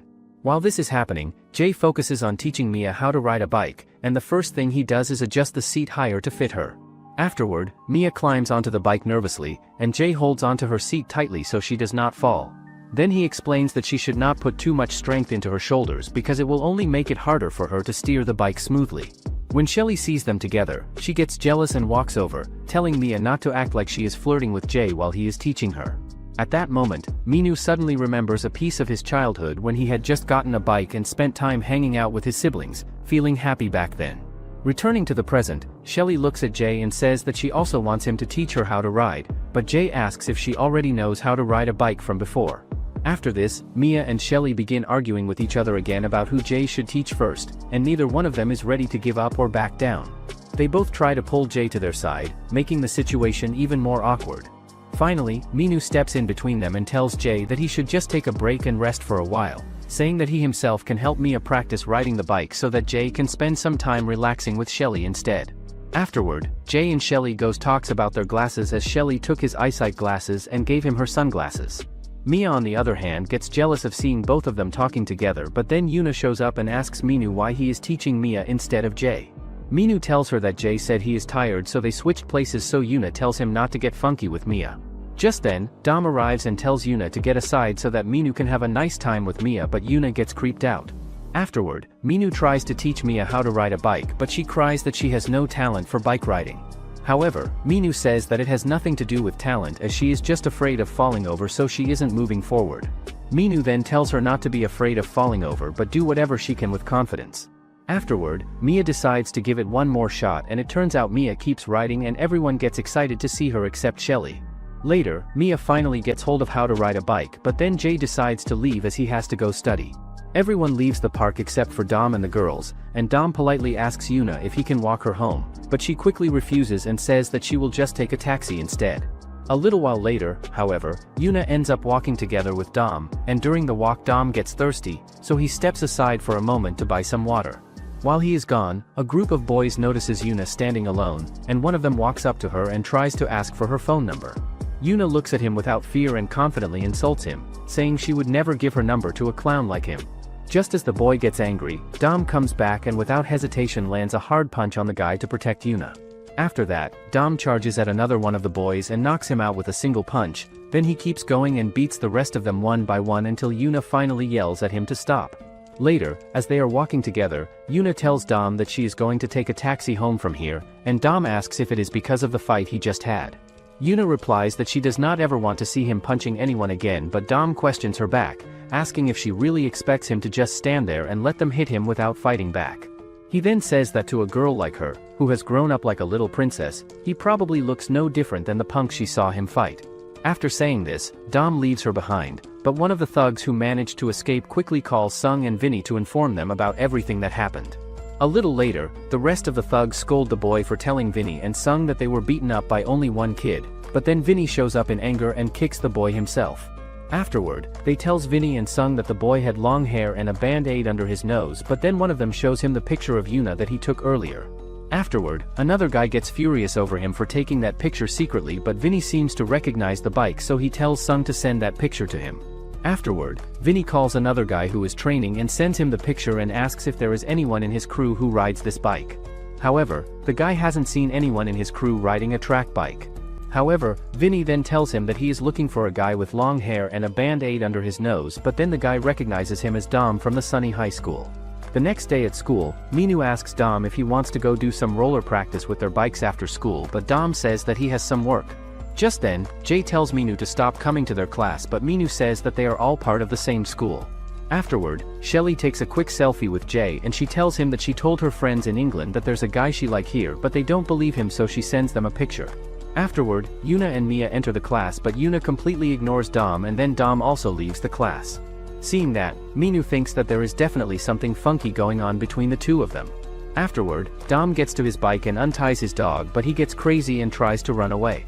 However, Dom catches the guy and takes him along on his bike as he rides away with him. Meanwhile, the thugs from yesterday are hanging around outside the school gates, waiting for Yuna, and soon one of them spots her coming out of the building. At the same time, Mia walks beside Yuna and asks if something is going on between her and Dom, since Yuna has been skipping class lately and acting different. Right then, the thugs step out in front of them and demand to know where Dom is, but their faces show that they are nervous and not as brave as they pretend to be. While this happens, Dom is off with his mafia crew, showing off his bike tricks and trying to impress them, but suddenly his phone starts ringing. On the other end, Mia is crying as she tells him that Yuna is in trouble and needs his help right away. Hearing that, Dom wastes no time and jumps back on his bike, quickly speeding off to get to her as fast as he can. Meanwhile, the thugs are forcing Yuna to give Dom's number, but she is not giving them, which is making them furious. Yuna tells them that they started this whole thing in the first place, so now they should get out or else she will call the police. Mia then tells Yuna that she called Dom and then Vinny arrives. Meanwhile, Dom's mafia crew is also following him on their car, but they are stuck in traffic. Meanwhile, Dom is trying to get there as fast as he can, but then we get a flashback where Dom finds a bar manager trying to sleep with Yuna. He then stops him and tells the manager that his dad won't be happy if he sees him running around like this. The next day at school, everyone looks at Dom and whispers to each other, wondering if he is even supposed to be there, and at the same time they think he seems pretty dangerous because of all the stories about his family connections. After a while, Yuna walks up to him and tells him that he should stop dyeing his hair strange colors and start dressing properly like a normal student. Dom replies by saying that she shouldn't tell the teacher or anyone else about what happened before. Yuna doesn't get what he means at first, so Dom explains that he is talking about him having a mustache and working at a club and all that stuff. Hearing this makes Yuna furious, and she storms off angrily, and that is when she runs into Mia for the very first time. Later on, after school is over, Dom walks out of the building and some seniors suddenly come up to him and punch him without warning, but Dom fights back and beats them up easily, and right at that moment Yuna happens to see him standing there like that. Afterward, the vice president scolds Dom for beating up some third-year seniors as a freshman. He then asks Dom if his parents are going to come as he has no right to be at a school like theirs. Just then, someone informs the vice president that Dom's father is here, and then Dom's father along with other mafia people enters the room. Seeing Dom's father, the vice president gets scared and decides to let him go. Later, everyone in the school gossips about how Dom beat up some seniors and he didn't even got kicked out. Afterward, Dom gets to the rooftop to take a nap because he is already annoyed by people talking on his back. Some time later, someone shouts at him to wake up and the person turns out to be Yuna. She tells him that the teacher wants to talk to him, but then Dom tries to take a nap again as his head is sore. However, Yuna then sits beside him as she feels sorry for him, as how can a student dye his hair, work in club and beat up seniors. She then asks him if there is anything he wants to do when he graduates, but Dom wonders why she is asking that. Dom tells Yuna that what he really wants is to make music, because whenever he listens to songs, whether it's in a crowded club or when he's sitting alone at home, he always feels calm inside.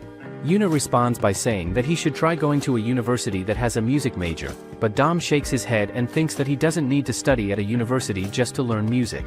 Right after that, Dom pulls out a cigarette and tries to light it, but Yuna quickly stops him from smoking. Dom then turns the question back on her and asks what she wants to do in the future, but Yuna admits that she isn't sure about her own dream yet. After a moment, Yuna decides to leave, and before walking away she tells Dom that she completely supports him in following his dream, which makes Dom pause and wonder if anyone in his whole life has ever supported him like that before. The next day, Dom gets back to school and everyone gets shocked to see that not only he dyed his hairs back to normal, he even looks really well. Dom then cleaned the entire class, but one of the students starts erasing his drawing, so Dom asks him if these erase bits fall on the floor, then will he pick them all up. He then makes a happy face and gives the student his whiteout. Later, Dom finds Yuna cleaning the window, so he walks up to her and decides to do that as a man. Afterward, Dom hangs himself out of the window and cleans it properly, but the entire school yells at him to get down or else he will fall. After school, Yuna and Dom walks together and Yuna thinks that she has never seen someone as extreme as him in her entire life.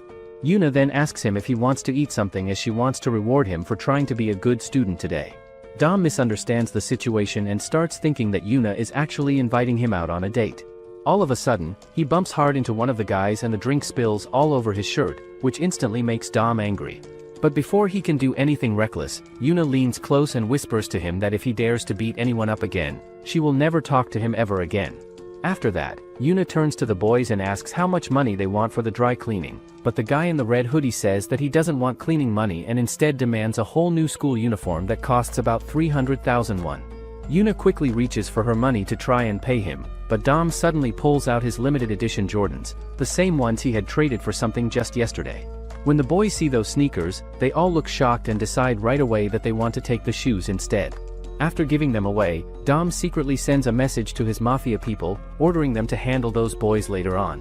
Back in the present, Dom finally shows up at the spot, and right away everyone around wonders why some old guy suddenly came walking in. Vinny looks closer and then realizes that this is the same man he had seen once before at the cafe. At that moment, Dom gets angry and demands to know what they are doing with the girls. The thug in the red hoodie speaks up and says that they were actually waiting for him, but before he can go on, Dom pulls out a lighter and smashes his fist right into the guy's face. Dom then warns them all that nobody should even think about running away like a scared dog now. Yuna steps forward and stands in front of Dom, explaining to the thugs that she and her friends didn't start this fight in the first place and that it was the thugs who caused trouble, so they should just end it here before it gets worse. But Dom gently taps Yuna on the head and tells her to take Mia with her and step back, since it doesn't look like the thugs plan on stopping anytime soon. After that, Dom beats up the other guys really easily, like it's nothing more than a piece of cake for him. When Yuna sees this, she starts to get worried, but Mia tells her that maybe they should call the cops. Yuna quickly explains that they can't do that because if the police show up, then Dom will get punished too. She also says that if the school finds out about what happened, then Dom might not be able to stay in school anymore. Right then, Minu shows up and puts his jacket around Yuna to cover her. After that, Minu also steps into the fight, but Vinny looks at him and says it's been a long time and asks how his leg is doing. Just then, Jay arrives too, and when he notices the fight going on, he also takes off his jacket and gets ready to join. A group of people is filming the whole fight, and Minu notices that one of the guys holding a phone is the same person Vinny called earlier to tell him what happened. After that, Vinny and Dom square off again like they did at the start, and Vinny throws his jacket at Dom to try to distract him before swinging a punch that lands. When that happens, the crowd starts making fun of Dom, saying he talks big but goes down like a heavy stone after only a few hits from Vinny. Vinny then pulls his jacket back on and tries to walk away, acting like it is over, but Dom stands up and says the fight is not finished yet and that one of them will have to die before this end. Afterward, Vinny swings at Dom again, but this time Dom blocks the punch and hits him right back. Then Dom knocks him down and keeps punching him over and over while Vinny is on the ground, until Yuna suddenly hugs him tightly from behind and begs him to stop. Out of nowhere, Sung shows up holding a bat and tries to strike Dom, but right at that moment Dom's mafia fellows arrive just in time. Everyone quickly runs away, but the mafia guys try to chase after them, so Dom tells them to let it go because things will only get worse if they get too involved. After that, one of the mafia guys turns to Dom and asks if they should go after the thugs, but Dom tells him not to get involved. He warns them that if they do, then he might not be able to keep going to school anymore. He also tells them not to let his father hear about any of this. Right then, one of the mafia guys suddenly grabs Minu and Jay by the arms and asks Dom what they should do with them, but Dom quickly orders him to let them go. Minu asks Dom who exactly these men in black suits are, and Dom explains that they are people who work for his father. After that, Jay looks around and notices that their bikes have been tossed to the ground like trash. The very next day, Dom, Jay, and Minu walk back into school with bruises all over their faces, and the moment they enter, everyone turns to stare at them. When they get to the class, Yuna asks them if they see the video of them, but then the teacher arrives and tells them to come with him to the principal's office. At the principal's office, he scolds them for getting into a fight with another school and even posting about it online. The vice principal then yells at Dom for getting involved in this Oswell, as he thought he had cleaned up his act. Yuna then tells the vice principal that those gun-high kids attacked them first, but the vice principal argues that that doesn't mean that they will ruin their school's reputation. Just then, the headmaster gets angry and says that they won't let this slide, but the vice president tells him to calm down as the parents of these students are presidents of big corporations and etc. The principal then says that he is going to get them all suspended, and he is even scolding Jay. Just then, Shelly arrives and tries to convince his grandfather not to suspend them. Later, all three boys sit in the nearby park and they have to wear tracksuits and bring their bikes to school tomorrow. Dom apologizes for involving them, but Minu says that he feels better after beating Vinny. The next day, Yuna keeps calling Minu again and again because she is really worried about them, but it turns out that all of their phones are switched off and nobody is answering. Right then, she spots Shelly walking somewhere and quickly asks her where she is going, but Shelly just says that since Jay isn't in class today, there's no point in her staying there either. Meanwhile, the boys gather together with their bikes and talk about what kind of mental training the principal might try to put them through this time. Soon after, the principal shows up and scolds them for being so late, and then he begins to count down loudly, which makes Jay rush to stand in front of him right away. The principal shouts at them in anger and orders Minu and Dom to run all the way up and touch the top of the stairs first. After a while of running, every one of them is completely out of breath and sweating, and the principal laughs at them, calling them weak for already panting so hard when their real training has not even started yet. The principal then says that starting today, he is no longer his principal, but he is the white-beard Vulcan who will train them mentally. The principal then yells at them to put their hands around each other's shoulders. Minu and Dom thinks that they are going to die today. Meanwhile, two freaks are watching dirty magazines in the class when a girl gets mad at them. Back at the training area, all of the boys are almost at the edge of their limits, and the principal tells them that he is going to give them a mission. If they succeed, he will revoke their suspension immediately. He then tells them to tie that tire at the back seat of their bike and drag it up to the top of that hill. Meanwhile, two guys are walking on the street, talking about how expensive bikes are nowadays. Suddenly, they notice a cool-looking racing bike. One of them tries to steal the bike, but the other guy stops him, saying if he gets caught then the police will make him suffer. The other guy then escapes as he gets scared to get caught, but the other guy then tries to ride the bike, but he couldn't. Just then, a thug arrives and beats the guy up for trying to steal his bike. Meanwhile, the boys try their best to ride the bike while carrying that heavy tire tied to their back seat. However, Dom's tire keeps bouncing around, so the principal calls him over. The principal scolds him for getting exhausted already, as his tire is the only one that's bouncing around. The principal tells him that his pedaling is the problem, and then he explains how his paddling has faults compared to most people. The principal then adds that the most important thing in pedaling isn't pushing down, but it's pulling up. Afterward, Dom goes back to riding, and this time he seems to be doing it correctly, but then Shelly arrives looking for Jay. Afterward, she gives Jay energy drink and some snacks while Minu and Dom keep staring at them, so Jay gives them some of it as well. Dom then apologizes to them for making them go through all this because of him. Hearing that, Shelly blames him for everything and getting Jay and others involved in that, but Jay tells her to shut up. He then says that she should go back and stop bothering them. However, Shelly says they cannot come to school, so she feels worried about him and his situation. However, Jay just tells her to screw off and leave him alone. After hearing that, Shelly runs away while crying really hard, and the principal asks what happens to her lovely granddaughter right now. She cycles away while sobbing and saying she hates all of them so much. Her grandpa tries to call her back to stop her, but it does not work at all, but Dom and Minu pile up on Jay and ask how he can talk like that to a girl. Jay tells them to shut their mouths up and he has to get rid of the suspension, so they should get back to work immediately. Minu says he stays cold-hearted like always, and Dom feels worse than before about everything. By the evening time, Dom cycles once again, but without the tire bouncing crazily like before. He feels he cannot take it anymore at this point, and he uses muscles in his legs that he does not even know he has in his body. But he feels dizzy from all the effort, and he cannot have Jay and Minu being held back because of him not being good. Minu calls out to Dom and says it gets dark outside now, as it would be better if they call it a day for now and rest. Dom says he practices a bit more, so they should head out first without him. However, Dom says he is not a baby so he should not worry about him at all, and then he heads home. Minu asks if he has to work so hard on the first day itself like this, but Jay says he goes to study now at home. Minu asks what kind of beast he is to act like this. He still thinks about studying even after getting suspension from school. Minu says he talks to him later and advises Dom to get back before dark comes. After pedaling with tires for the whole day, Minu feels much easier to pedal now than before.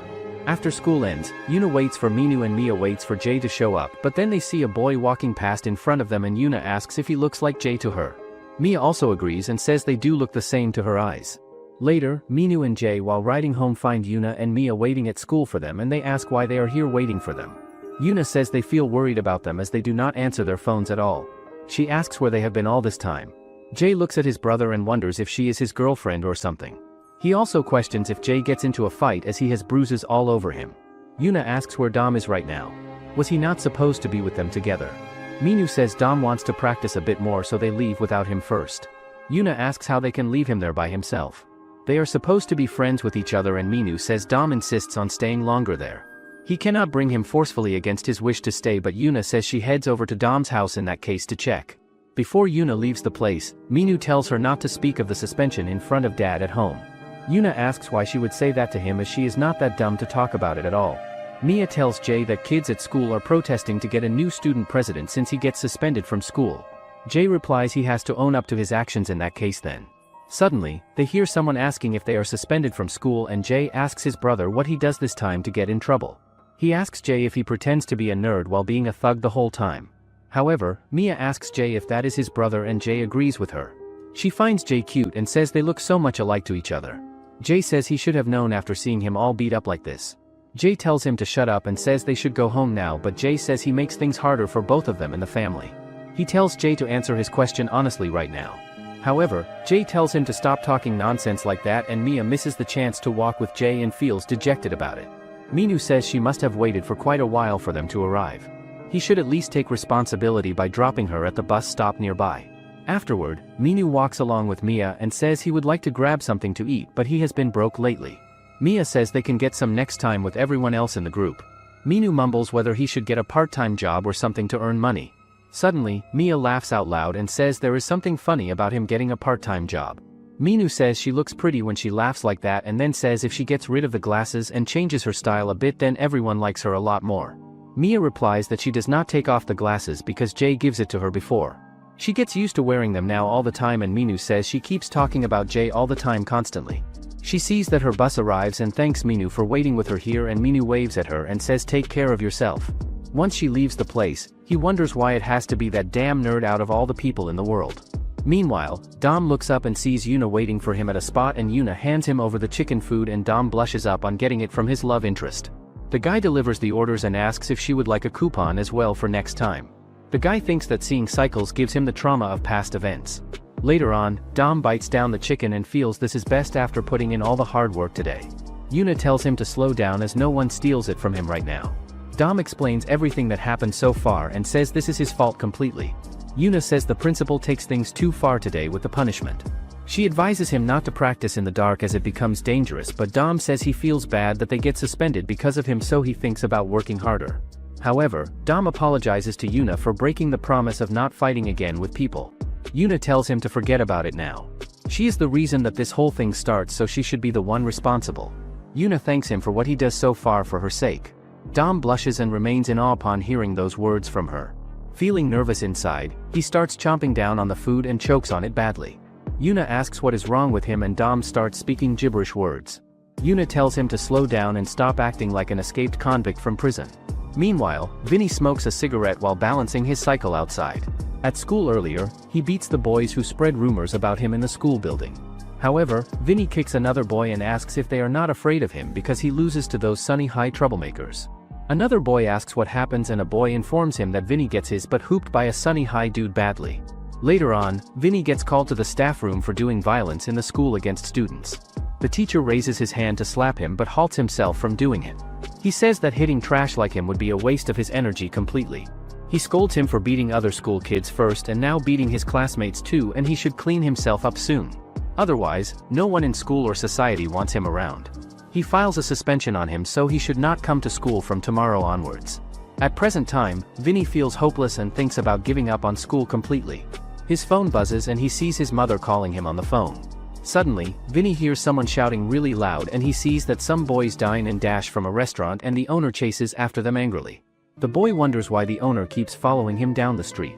It is not worth it for how much she runs after them. Suddenly, Vinny hits the boy right at the perfect angle, making the boy regret stealing for his entire life ahead. The boy curls on the ground holding his crotch in pain from the hit. The owner grabs him and calls him a little thief who deserves punishment. Later on, Vinny walks down the road with his cycle beside him and he stops at a downhill spot and remembers his past experiences there. He and Minu both trash talk before going down the hill together. Their crew members wonder if they go crazy with this idea and one of them might end up getting killed over their stupid pride issues. Minu tells Vinny to keep things fair and square on this downhill race. Vinny asks if he feels scared of racing him and it is not official, so they should enjoy themselves during it. Minu tells him to keep talking nonsense and he sees him at the finish line. Both of them start going down the hill with Minu being ahead in the race. Suddenly, Vinny tries to shove Minu and he asks what he tries to pull now. Vinny mocks him for acting scared during the race. He says his face looks hilarious right now with that expression. Vinny takes him over the turn and says they should have a little fun now. He skids his tire by stepping his foot on it hard. The tire of Minu brushes against the tire of Vinny and he gets knocked out of the balance. Vinny also crashes as well and June comes running for them from behind quickly. Vinny gets up with his hand bleeding all over it badly. However, Minu has it worst as he slams into the fence hard. June hurriedly rushes to the aid of Minu and Vinny finds this quite pleasing to watch. Vinny now looks at the same downhill spot and feels quite good about it and he then starts going at it again by himself. At the house of Jay, Minu once again stays at his place for the night. He says his whole body aches from going uphill today during practice, but Jay asks how long he plans to live off from him like this. Minu replies he is not sure yet about that. Minu lays down on the bed and hits something hard under it and he gets up immediately and wonders what that thing was under there. He checks under the pillow and finds a cell phone hidden. He asks Jay why he keeps this stuff here hiding and it looks so ancient that it should be at a museum for display. Jay replies he only needs to take calls on it and what else does he need it for anyway. Before sleeping, Minu asks Jay what he thinks of Mia as a person and Jay asks why he talks about her all of a sudden like this. Meanwhile, Sung calls Vinny on his phone but Vinny does not pick it up at all. Sung wonders if he is dead or something happened to him. As for Vinny, he just does not feel in the mood to pick it up right now. He takes out his last cigarette and thinks he does not have money to buy any more of them. Moreover, he cannot steal because he cannot go to school anymore. He puts on his jacket and thinks about asking his mom for some money to use. Meanwhile, to the mall where a lot of crowd gathers together, the mom of Vinny works as a worker there and mops the floor clean. She breathes a sigh of relief after doing the work for a while. She notices a parent scolding her son for messing his face and clothes with the food. She cleans her son's mouth and says she does not buy him more snacks if he keeps doing this behavior. The mom of Vinny looks at the child and it reminds her of the past times. In the past, she walks home with Vinny and little Vinny asks about making something good for dinner tonight. He says he would like to have stir-fried pork to eat. Since they are poor, the mom of Vinny replies she makes it the next week when she has money. Little Vinny replies that he wants it today and he feels sick of having rice with soy sauce every single day. She feels sorry for her son as she is not able to give him what he wants. At present time, a boy drops his ball and it rolls towards the mom of Vinny. She picks it up and tells the boy to take it as he drops this toy. The boy goes forward and thanks her for it kindly. However, the child's mother holds him back by grabbing his hand tightly. She tells her kid he should not pick something dirty from the floor like that. She buys him a new one, so they should just leave this one here. The mom of Vinny sighs at being looked down upon and hearing such responses from people. Another worker asks why she stands idle there doing nothing. She needs to empty the garbage bins right now. The mom of Vinny says she is coming to do it, and while going forward, she accidentally hits the broom on a woman's leg by mistake. The girl asks what that is and says it feels gross to her, but mom of Vinny apologizes for making the mistake with the broom. However, the girl lashes out at her and the mom of Vinny once again apologizes for causing trouble to them. Soon enough, Vinny arrives at the place where his mom works every day. He feels sick coming here because of these rich people and thinks about getting some money and getting out of here fast. Vinny looks around the mall and some girls notice him standing there. Suddenly, Vinny steps out of the crowd and calls out to his mother and he asks what she does on the floor like this. The girl asks who this new trash is standing there. Vinny ignores her and picks up the broom from the ground and he then smashes it onto the floor hard and breaks it into pieces. Vinny converts the broom into a fighting stick and tells the crazy woman to shut her mouth right now. The mom of Vinny holds him and tells him to stop what he does. She asks what he is doing in this situation. The girl gets frightened and asks if that crazy person is her son. She wonders why he freaks out at them like this. She says both of them are pathetic people and Vinny tells her to say that again unless she wants her head bashed by this broomstick. The girl freaks out and calls for security to come help and the mom of Vinny begs him not to do this at least for her sake. Vinny tells her to let go of him right now and he feels sick of her as well at this point. The mom of Vinny says she is wrong in the first place and tells him to stop. Vinny says it does not matter how important making money is but she should not degrade herself to this woman like this.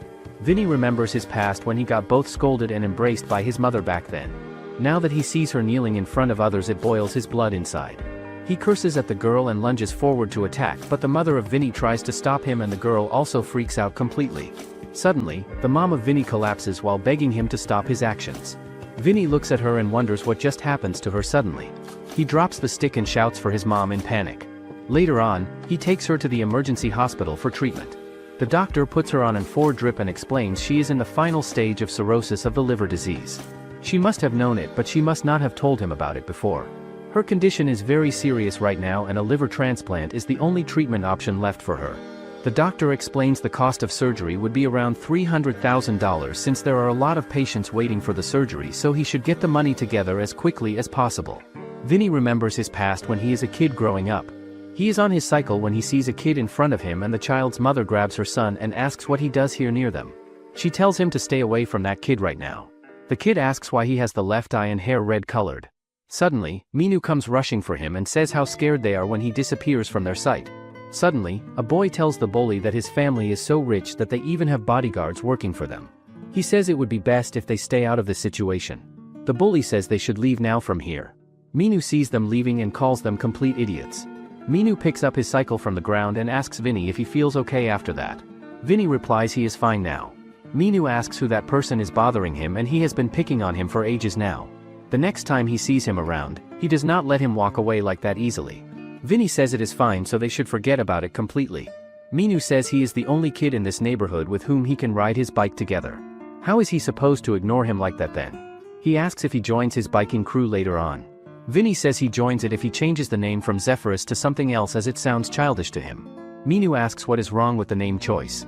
The name relates to the god of wind which comes from Greek mythology stories. The bodyguard asks what he does right now. He should come back home immediately. His father tells them to bring him back early as he goes out for dinner tonight. Minu asks if he cannot play a bit longer outside. However, the guard stays adamant about leaving. He tells him to stop playing and just come with them right now. Before leaving the area, the guard tells Vinny to stay away from Minu completely. If they ever see him again with Minu then things do not go well for him at all. The guard takes the cycle of Minu and wonders why Minu hangs with a weird-looking kid like that. One guard takes Minu while the other one carries the bike with him. Vinny is left alone with his cycle on the ground. On the other hand, it's finally the welcome ceremony of students moving to middle school level. The principal announces he expects them to be faithful and diligent in their studies ahead. Some boys look at Vinny and make fun of his red eyes and hair color and they wonder if he has a disease or something causing it and Vinny stands among the crowd and listens to all the insults behind his back. He looks behind and sees his mother standing with a bouquet of flowers but when Vinny sees her there, she waves back at him happily. However, Vinny wonders why she comes here as it feels too embarrassing for him. He tells her not to come and now he has to pretend he does not know her at all. After the welcome ceremony ends, the mom of Vinny hands her son a bouquet and congratulates him on entering middle school finally. Vinny takes the bouquet from her and listens to all the insults going about him and his mom around. The mom of Vinny says she takes a picture of him on this special day for memories and she tells her son to smile at the camera. Vinny in anger slams the bouquet on the ground and says it feels embarrassing to him. He tells her not to come here yet she still comes anyway. He tells her to stop caring about him and just go back to work immediately. After saying that to her, Vinny starts running away from the place. The mom of Vinny remains in shock at her son's response to her. Later on, Vinny walks alone outside the school by himself. The bullies from his childhood greet him as a freak and say they meet after a long time apart.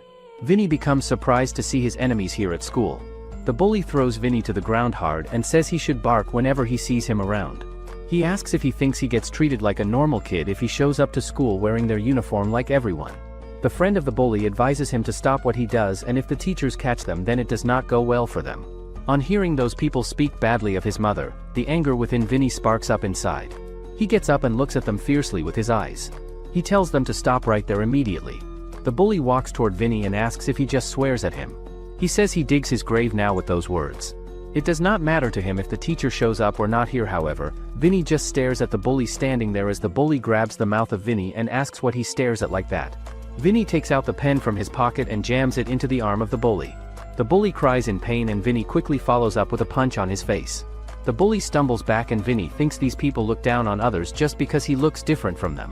He wonders why such stuff gives them a sense of superiority over him. Vinny punches the boy again and thinks the only way for him to survive would be to beat these troublemakers at their own game. Vinny does the same thing as he slowly reaches high school level. He rips anyone to shreds who speaks badly about him. He believes the world is unfair, so this is the only way for him to fight back. At present time, the mom of Vinny grabs his hand and Vinny feels sorry for her. Later that evening, Vinny walks alone on the road by himself and he looks at the city and the sun setting while contemplating his life choices. Afterward, Vinny tries to look in his pocket for cigarettes but he finds out he has none left at all. He remembers his past when his mother gets that scar on the face, but she goes back home thinking about the price of meat in stores. She remembers her son asking for pork one day and now she is able to afford it for him finally. Once she returns home, she freezes up on seeing something terrible. She drops her food and makes her way through the crowd gathered outside her house. The people ask what happens here and tell each other to dial 911. When the mom of Vinny sees the house burning down, she remains in utter shock. She remembers she leaves the heater on for Vinny before leaving earlier and she gets horrified at remembering it now. She rushes inside the house to rescue her son from the fire. At the same time, little Vinny comes out of the house while coughing hard. His vision starts getting blurry and he sees someone's shadow approaching him, but the mom of Vinny saves him while getting burnt in the process of rescuing him. Later on, Vinny wakes up in the hospital with an oxygen mask on his face. He looks around to make sense of where he is right now. Beside his seat, he sees his mom covered in bandages after getting burned badly. On that day, his world turns upside down completely. At present time, Vinny cries alone and remembers all the hardships his mother has to go through for him. Meanwhile, Dom, with the extra tire still on his cycle, suddenly sprints ahead and passes both Jay and Minu with ease. Jay is left panting and asks himself how Dom is even able to pull that off right now. Minu is also surprised and wonders what kind of speed Dom just showed. When they reach the uphill part of the road, Dom lifts up his bike proudly and says that they have finally completed the mission. Minu laughs a little and calls Dom a mustache kid while also praising him for getting better at pedaling compared to before. The principal joins in as well and says they are improving a lot more than before at cycling. He feels confident that this whole experience has surely taught them that sports help create healthy minds and strong bodies. Dom starts crying when he hears the principal's kind words and wonders to himself if he will finally be able to see Yuna now. Jay then asks if they can return to school today, and Minu replies that he still acts like a nerd as always. The principal says they have to train harder than this if they want to enter the League of Street competition event. Minu remains in awe on hearing the response and asks the principal how he knows about the competition happening. The principal says he is one of the organizers of the events and he sees their name on the application list. On hearing the response, the trio remains even more baffled about it. The principal says they fight with other kids instead of practicing for the competition properly. When he sees that a bunch of boys like them cannot even pedal properly, he takes this opportunity to train them. He does not add the suspension to their permanent record, so they should be grateful. Minu cheers up and asks the principal how many people there will be in the competition and what the level will be. The principal laughs on hearing the response and says it is a secret. He wants them to find it out for themselves during the event. The principal further says he has a last mission for them to do. The trio becomes shocked and wonders if the principal makes them go through another brutal training session. The principal says he talks about Shelly not training this time. Shelly has been depressed lately because of someone and she stays stuck in her room for a few days. Dom and Minu look at Jay intently as he is the culprit behind it, but Jay feels the growing pressure on him. The principal says their final mission would be to make Shelly feel better and get her to come to school tomorrow. He believes friends can do this kind of thing for each other. The principal announces they are now dismissed from training. Later that evening, the trio walks back home after an exhausting day of training. Minu calls Jay an idiot and says they have to take care of another stuff because of him. He should better go to her and apologize soon. Dom also joins in and says he needs to make Shelly feel better and make her come to school tomorrow morning. Minu scolds Jay for talking badly to a girl like that. Shelly only comes to visit him because she feels worried about him, and he further asks Jay if he does not like girls at all. Jay locks in and says he has no other choice if he has to go to school tomorrow, but Minu remains in utter shock on seeing Jay agree so easily to this. Normally, he would just ignore stuff like this completely. Later on, Jay reaches the home of Shelly and stands puzzled by his cycle. He looks behind to ask Dom and Minu what he should do now. With their eyes dazzling, Dom wishes Jay good luck and Minu tells him to grow some courage. Jay thinks he has no other option left now. He He presses the bell and Shelly asks who it is at the door. Jay replies that it is him visiting. He comes to talk to her for a minute. Jay does not hear a response and wonders if she still feels angry with him. Suddenly, Shelly tells him to wait for a second and Jay grows worried. Jay tries to calm himself by exhaling deeply from his mouth. Behind the bushes, the interests of Dom and Minu peek on seeing her come out. Later on, Jay and Shelly sat in the park awkwardly together. Shelly asks Jay what he wants and why he calls her here. Jay clutches his teeth and wonders what he should do next now. Earlier, Minu suggests Jay hand a flower to Shelly as a gift. He says it would be rude for a guy to apologize to a girl empty-handed. However, Minu says this weapon softens a girl's heart easily and he should also say something cheesy while handing her the rose flower. Minu gives them a demonstration of how he would be saying sorry to her and both Jay and Dom become disgusted by it. Later, Jay and his buddies ride their cycles back home together, and Minu tells Jay that he got sent on a mission just to say sorry, but somehow, he ended up getting asked out instead. Minu jokes and asks if Jay secretly studies books about reading girls' minds or something, because he must be the only guy in the world who gets a date from a girl right after telling her to get lost. But Jay stays serious, since he never thought things would turn out like this at all. Minu then asks him what he is going to do now about the whole situation, and if he plans to be her boyfriend for a week like she asked him. Jay replies that he honestly is not sure about it himself, but he knows he has to make her happy if he wants to return to school without trouble. Dom also speaks up and tells Jay he should just go out with her and cheer her up, unless he feels like letting the principal kick his butt. Jay feels like the responsibility for him just keeps stacking up more and more. All of a sudden, a cycling team rushes past his group at high speed, and their leader, called Monster 13, also rides ahead quickly. Right before leaving, Monster 13 and Jay make brief eye contact with each other. Minu watches all 5 of them riding and thinks to himself that they look like some really hardcore bikers.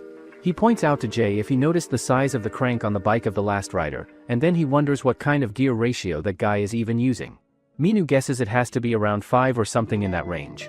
Then it suddenly hits him that this must be the monster crew that June had talked about to him earlier.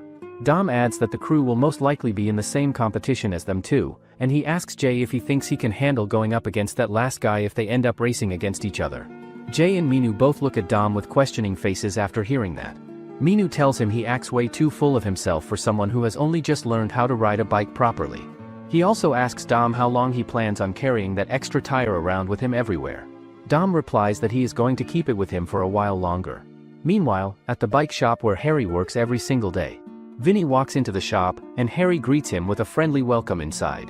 Vinny explains that he came to sell his bike and asks Harry how much she would be willing to pay for it. Harry takes a good look at the cycle and notices it has some kind of front wheel and a carbon frame. Even though the bike is pretty old now, it still stays in fairly decent shape overall. The next day at school, everyone feels jealous when they see Shelly holding on to Jay's arm and staying close to him. Right then, the new school president shows up and tells Jay that he is fired from being student president because he ruined the school's name. The new president shows off his president tag like it makes him important, but Jay doesn't even care and just walks away, which makes the president call out to him and the others. When Minu and Dom hear that, they both get really mad, and their reaction makes the president nervous and scared. After that, Shelly walks right up to the new president and pulls her own sweater over his head, saying that this is what he gets for picking on her boyfriend first thing in the morning. At the same time, Yuna and Mia also see what is happening, and Yuna asks Mia if she is fine with Jay and Shelly dating each other, but Mia replies that she already knew this day was going to come sooner or later. Meanwhile, the new president hangs up Jay's picture on a punching bag and starts hitting it hard because he is angry about Jay dating his sweet Shelly, who was always seen as a girl not interested in boys at all. Right then, a femboy who turns out to be a gym teacher from Italy walks into the principal's office, and the principal tells him to watch over Jay and Shelly carefully. Later on, Vinny goes to register himself in League Street, but the people there do not allow single bikers and say they only accept group entries. At that moment, a creepy man from Vinny's past suddenly shows up and warns him not to mess with that lady. Meanwhile, the strange gym teacher named Mario walks into class and introduces himself as their new homeroom teacher. He walks up to Jay and starts acting odd, saying that the principal told him to keep an eye on him. At the same time, another guy talks to Vinny and asks why he isn't happy to see him after all these years. He reminds Vinny that he used to be a great rider and asks if he still rides now. It turns out they both grew up in the same neighborhood and back then, Vinny even had a different eye color. Another guy then keeps staring at Vinny's eyes, which makes him angry, and he tells him to stop looking at him like that. Afterward, the guy asks Vinny to join their crew since he doesn't have one, but the others look confused and wonder why they are inviting some random nobody. Vinny replies that he would rather join a school crew than be part of theirs. The guy laughs and says that was ages ago when he used to tease Vinny. Vinny doesn't care and starts walking away, but the guy calls out and says they should have a one-on-one race, and whoever loses has to do a favor for the winner. Later that night, Vinny shows up for the race, and the crew secretly plans to teach him a lesson so he won't mess with them ever again. Afterward, Hwang's team members tell him not to lose this race no matter what. They say if he loses, they might as well quit the group out of embarrassment. Vinny tightens his helmet and gets ready to race with full focus. Before they start, Hwang reminds him that he has to follow the route he explained earlier. The finish line is at the end of the old container area. He tells Vinny that if he wins, he'll help him enter the upcoming competition event. But if he loses, he'll have to do him a simple favor. Vinny slides on his gloves and says that he doesn't need anything from him at all. He comes here to beat his cocky attitude today finally. Hwang says he sees him at the end of the race finish. Both riders then hop on their cycle to start. Hwang notices Vinny uses riser bars for the handle on his bike and he believes this Vinny guy must be more into tricks than riding speed. The team member of Hwang asks what happens if their boss loses in their home turf area. Another guy says they should worry about that red-haired kid instead of worrying. He says it does not matter who the rider is competing. Having a race at this hour is 90% guaranteed defeat for the opponent rider. The person smiles and says they have to sacrifice another poor lamb today in this race. Both the riders get into the position and a masked person raises a firecracker in the hand. The firecracker explodes in the air and the race begins immediately. Meanwhile, Dom and his assistant coming to a place together. Dom says he goes alone from here and his assistant asks if he would be fine going by himself. Dom tells them to be at ease as this is not his first time doing this. The assistant tells Dom to call them if anything goes wrong during the deal. They keep watching for him from a distance. Later on, a man smokes a cigarette when Dom shows up to meet. Dom shows the man his phone and asks if that is him from the messages. The man says that is him and welcomes Dom to the spot and Dom sees this guy has an expensive car and believes this guy is the real deal seller. He can trust this guy with the transaction. The man tells him to show him the money first. Dom pulls out an envelope with money stashed in it for payment and then the man counts the money and Dom tells the man to show him the stuff now. Dom wants to make sure the shoes are real before buying them, but the man looks offended and asks if Dom thinks he's the kind of guy who sells fakes. He confidently says that his goods are always top quality. When Dom opens the box, he sees a pair of Jordans sitting neatly inside. He picks one up and examines it carefully. The laser print is clean and the carbon pattern on the sole looks just like the authentic ones. Dom can't believe that something like this now belongs to him. The man tells him that shoes like these are hard to find for a good price these days, saying the deal's done and walking off. Dom watches him leave, on an old, squeaky bicycle which makes him a little suspicious but amused at the same time. He thinks he is the owner of this car but he is not at all. He wonders why that dude leans on it like it is his damn car parked. The glue strapped onto the shoe soles begins coming off slowly. Dom notices the sole of the shoe is coming off and remains in utter horror. He curses at the man and says he sticks this with glue only. The assistant of Dom comes in the car and tells him to hurry up and get in quickly. The con man rides peacefully on his cycle and thinks of the greatest con he ever pulls off today. He soon notices the bright headlight of the car approaching him fast. He thinks he gets chased away and starts increasing his speed immediately. Everyone in the car feels furious at him and the assistant says they bury him alive once they catch him. The man skids through the corner but the car catches up with him easily. The man looks behind and sees they are right on his tail chasing. Dom gets out of the window and tells the con man to stop right now. He asks how he dares to sell him knockoff shoes like that. The man thinks this kid does not give up on chasing. Suddenly, the con man pulls an escape maneuver and turns his cycle in the opposite direction quickly. He then starts pedaling in the opposite direction and brushes past the car of Dom. The assistant of Dom also tries to pull the same move but they get the car stuck on the footpath. They come out of the car and think they miss him completely. The assistant says that guy knows how to ride a bike well. He gets away like a damn weasel from them. Another assistant asks Dom what they should do now about this. Should they have more boys go look for him around? Dom grits his teeth in anger and feels a burning anger within him building. He suddenly says the guy looks so cool when he pulls that trick with the bike. The assistant of Dom remains in shock at what happens to him suddenly. Suddenly, Dom notices someone approaching them in speed on bikes. He sees Vinny and another person racing alongside him at high speed. They brush past Dom in speed and he wonders what that is happening and the riders continue racing and Dom watches them disappear into the distance ahead. Meanwhile, in a traffic jam, a person wonders why the jam is so long and thinks about taking the subway or something else the next time he travels. Suddenly, he notices two riders racing their cycles past him which takes him by surprise completely. Vinny and Hwang make it through the traffic at full speed and evade the cars narrowly on both sides. They soon cross the car and see the pedestrian crossing in front of them. However, they do not give a damn about them and run past them as well quickly. A girl curses them and says they almost hit her while crossing. At the same time, some construction workers lift something heavy together.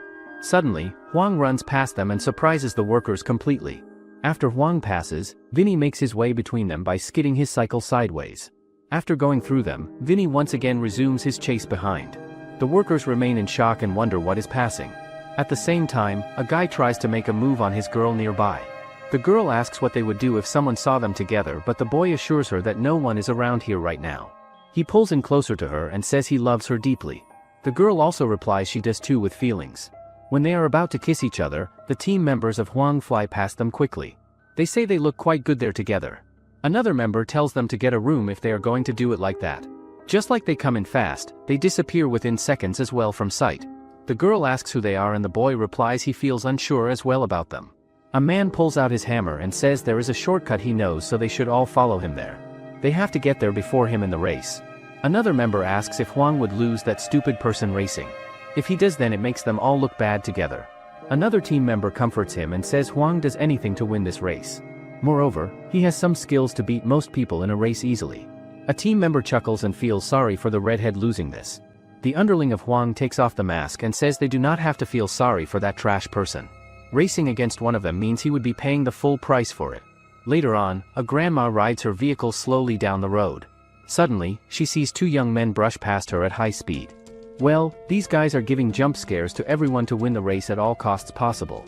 Huang tells Vinny he keeps up well with those riser bars on his bike.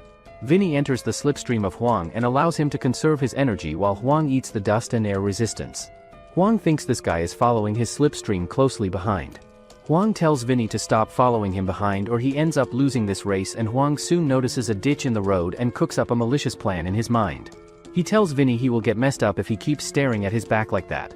Huang moves away from the ditch at the last second and leaves Vinny behind to face it alone by himself. Vinny notices there is a huge pothole and thinks this is quite bad for him. However, he twists his cycle just at the perfect moment and crosses the pothole between his two tires successfully. After making his way out safely, he curses at Huang for the trick. Huang looks back and sees Vinny is not down yet from the obstacle. He compliments Vinny as he is better than he anticipates before racing. In front of Huang, a child plays with his sword toy and Huang snatches the sword of the kid and the kid remains in shock. Later on, Huang rides ahead while Vinny follows closely behind him. As they go faster, Huang spots a tight corner up ahead and hits his brakes hard to stay in control. But Vinny doesn't care about slowing down at all as he pulls off a wild drift and cuts around the corner at full speed, leaving Huang behind in shock. Vinny quickly takes the lead and keeps riding forward. Watching that, Huang can't tell if Vinny is stupid or incredibly brave for drifting like that on such a dangerous turn. Soon after, Huang spots a dark alley ahead and tells Vinny that he'll take the lead now. As Vinny rides into the darkness, a strange feeling creeps over him, and he suddenly feels a deep sense of uneasiness. He wonders why it feels so dark in here suddenly. He tries to guess if that guy still follows him behind or not, and it feels hard to tell since he cannot see where he is right now. Suddenly, Vinny senses Huang goes past him in the darkness. When he looks forward, he only sees darkness everywhere, so he wonders if Huang passes him or not just now. He cannot see him because he wears black clothes that blend in. Suddenly, Vinny notices a car coming from the front towards him. As it approaches closer, the light blinds Vinny completely. The car zooms past him and he wonders what is with those stupid lights blinding. Suddenly, Vinny sees stars in the sky above him and turns out, he gets knocked off his cycle and he crashes on the road hard. As Vinny regains consciousness slowly, he sees Huang and some guys in white suits standing, but Huang jokingly asks if he gets hurt from fall. Vinny gets up and feels his head shaky and dizzy. Huang tells Vinny he should have watched where he goes while riding and he almost makes it to the finish line, but this is a shame now. Vinny looks at his cycle and sees a toy stuck in its rear wheel area. He slowly gets up and asks why a toy is stuck in there like that. He inquires Huang if he is the one who does it to him, but Huang asks Vinny if he blames him because he does not look at the road and his bike falls off. Vinny curses Huang for playing it dirty and tells him to come here now. Suddenly, the team member of Huang grabs Vinny and Vinny tells him to let go immediately. Huang says this is not an official sport with fixed rules but a street race, instead he should not get upset because he falls off his bike during it. He should accept the fact he falls over and loses the race. More people grab Vinny as he tries to tussle against them with force. Huang says things have ended badly for him and he loses now. Now, he has to do him a favor that he asks about earlier before racing. He tells Vinny not to worry as it does not become huge or serious. Suddenly, a person drags a sledgehammer towards Vinny and Hwang says they break one of his legs so he would never get cocky again with them. All he needs to do is stay still for it, but the person brings up the hammer and Vinny starts getting horrified about what happens. Suddenly, Hwang laughs at him for making a crybaby face just now like that. He says he messes with him as a joke. Hwang says the condition for losing against them is that the losing bike would be trashed completely. The person with the sledgehammer starts smashing down the bike of Vinny and Vinny cannot do anything except look at it helplessly being destroyed. Afterward, Vinny clutches his fist in anger on seeing his beloved bike like that destroyed. He charges them and curses those people attacking. Suddenly, a person hits Vinny in the face really hard and Hwang looks pleased with the result of the race. Hwang tells Vinny this is what happens to a freak like him who starts acting like a stud around people here. Since he does not have a bike anymore, he can miss the tournament without feeling bad about it. Moreover, he would not have to worry about making crew or anything else. So, this is a win-win for him in the end, and the team member of Hwang says it gets late so they should get going now. At the same time, a board director of an upcoming cycling competition passes by the place in his supercar vehicle. He stops at a commotion and sees some idiots taking on a kid there. They make fun of Vinny for walking now since he does not have a bike anymore. Sango looks at them and calls them stupid losers doing this. Later on, Sung comes to the place where Vinny is sitting. He shouts out his name and asks where he is right now. He sees Vinny in front sitting on the ground alone. Sung becomes horrified on seeing Vinny injured like this. He helps his friend get up and asks what happens to him and who does this badly. Vinny sees his cycle wrecked completely and also thinks his mom is in hospital sick. He plans to win the competition to fund her mother's surgery, but he cannot do it anymore now. He slams his fist hard against the wall and curses that person Hwang for this. The next day at the sunny high school campus. The dog of Dom eats food happily from a bowl. Shelly is the one feeding him and asks if he feels hungry right now. Shelly pats the dog but Minu asks if that is a male dog there. Dom asks if he can see the way he acts in front of a pretty girl like that. Minu thinks all boys are the same way. It does not even matter whether they are people or animals behaving. Dom discusses about Vinny with Minu right now. He says he saw him yesterday on the street racing. Minu asks if he beats someone again like usual. Jay also stands next to them and studies his books. Dom says Vinny does not fight but he has a race with someone instead. Minu, surprised, asks why he races and with whom exactly. Dom says he feels unsure about it, but it is kind of crazy to watch both of them fly down the street fast. On seeing the race yesterday, he thinks about doing more roller practice today for training, and Minu wonders if that Vinny person races with the Tae-jin gang. Later, Warang and the others are out on the field playing football, and he starts wondering why everyone is trying so hard just to get the ball into the goal. He's really only there to even out the number of players, not because he actually wants to run around. But then, he notices a group of girls on the side cheering for the team, and the moment he hears their voices, something in him changes. His so-called beast mode kicks in, and even though he's supposed to be on defense, he suddenly steals the ball and runs across the field, scoring a goal just to impress the girls watching. However, when he turns around with a big grin, he realizes that the girls have already left. Meanwhile, one of the boys nearby tells a girl that whenever Warang gets what they call a girl buff, he suddenly becomes super fast and incredibly strong. Meanwhile, June also looks outside and wonders that everyone else is having fun at lunchtime. He also wants to go, but he has to study for the entrance exams. Meanwhile, Jay and Shelly are sitting in a park where she asks Jay if he wants to study together at her place after school. Jay turns the offer down using a different language, and Dom and Minu just shrug and call him a weird loser for refusing the chance to be with the school's most popular baddie. Right then, someone tells Minu that a kid from a tech high school is waiting to see him, so Minu steps outside to meet whoever it is, only to find Sung standing there, which makes him worry the guy might try to kidnap him. Sung quickly says sorry for everything and then asks Minu to help Vinny, explaining that he used to be in a crew with Vinny and the other boys and that they were once friends, and he pleads with Minu to do something now before it becomes too late. Afterward, Sung tells him that Vinny needed to pay for his mom's hospital bills, so he was going to join this competition, and then a guy smashed his bike. Sung then says that he knows that Vinny and he used to be in a biking crew together, but he doesn't know what drove them two apart in the past, but he came to ask him to help. Minu asks if the bike can be fixed, so Sung says that it got pretty much damage on the frame and wheels, but he can still take care of the bike, so all he wants from Minu is to get Vinny into the competition. Suddenly, Minu notices Dom hearing everything and Dom starts crying, asking Minu if they can let him into their crew. However, Dom still cries, and even though he is pissed with Vinny, but he thinks that men are supposed to help each other in times of needs. Minu then asks Sung why he is trying so hard to help Vinny, and that question makes Sung remember the time when Vinny saved him back when he was standing at the edge, ready to throw his life away. Later on, Minu gathers everyone and tells them the whole story. but Jay says he doesn't really remember who Vinny is, so Minu takes his time explaining everything to him. After hearing it, everyone agrees that they're happy to let Vinny join the team, and even June admits that he thinks Vinny might actually be a better writer than he is. That night, however, Vinny gets into serious trouble when he beats up a group of guys on the street after they start acting rude toward him just because he accidentally bumped into them. A moment later, the police show up, and Vinny tries to run away as fast as he can, but he ends up crashing right into Mia, and that's when the police catch up and arrest him on the spot.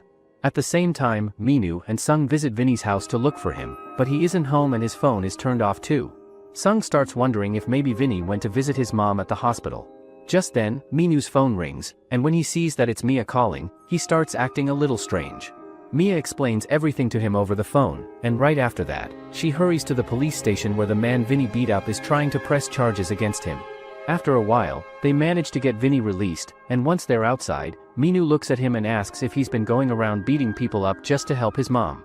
Hearing that, Vinny turns to Sung with an angry look and asks if he's been going around telling everyone about his messed up life. Vinny and Sung get in the argument but Minu tries to calm down, but Vinny calls Minu a spoiled rich brat. He explains that his mom worked so hard to gather enough money to open a store, but his rich dad throws down tons of cash to build huge department next to his mom's shop, and because of those his mom's sales went down. Vinny then says that he wants to die, and if he gets hit by a car, he can get insurance money, but then Sung punches him and gets mad at him, but Minu sends him away.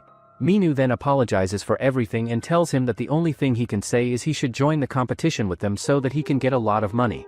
Afterward, Minu leaves and Vinny sees his bike build up with a note from Sung. After that, we get a flashback where a group of boys are trying to bully Sung, cornering him and demanding that he hand over some money. Just then, Vinny shows up and steps in, telling the bullies to get lost or else he will beat them up badly. Later on, the chubby bully notices Sung's sneakers and asks him if they belong to him, saying they look really expensive and that he wants them for himself now. Sometime later, the same group of bullies steals more money from Sung again, and after that Sung lies to his parents, telling them he is going on a school trip even though he actually ends up just going to school. He starts hating himself for being so powerless and thinks about how the school, where he spends even more time than at home, feels like a living hell to him. One day he climbs up to the rooftop planning to end his life once and for all, but Vinny appears there too and says that if Sung is going to jump, he should at least do it somewhere far away where nobody else is around to see. Sung asks Vinny if he didn't go on the school trip either, but Vinny just stands there and calls him a cat for trying to kill himself just because some kids pushed him around a little. Hearing that makes Sung snap, and he yells back at Vinny, saying that he has no idea what it feels like to be treated like a dog and kicked around for his entire life, and that Vinny will never go anywhere in life with that kind of arrogant sense of superiority. Before walking away, Vinny turns back and tells Sung that if he has enough courage to die, then he should use that courage first to change himself instead. The next day at school, the same bullies come up to Sung again trying to take money from him, but this time he says he doesn't have any, which makes one of them grab him and slam him hard against a locker. Sung then quickly punches the guy in the face and then they continue fighting until the entire class gathers around them. After that fight no one pushed Sung around and that moment changed Sung's life. Back in the present, Mia gives everyone their new tracksuits but June wonders if Vinny is really going to come. Just then, Vinny arrives and Mia gives him the uniform and apologizes for running into him before. How long do you think it will take for Jay to break free from his family's expectations? Comment, crew, if you're ready for the next chapter in this series. Make sure to like and subscribe the channel for more sports manhwa content.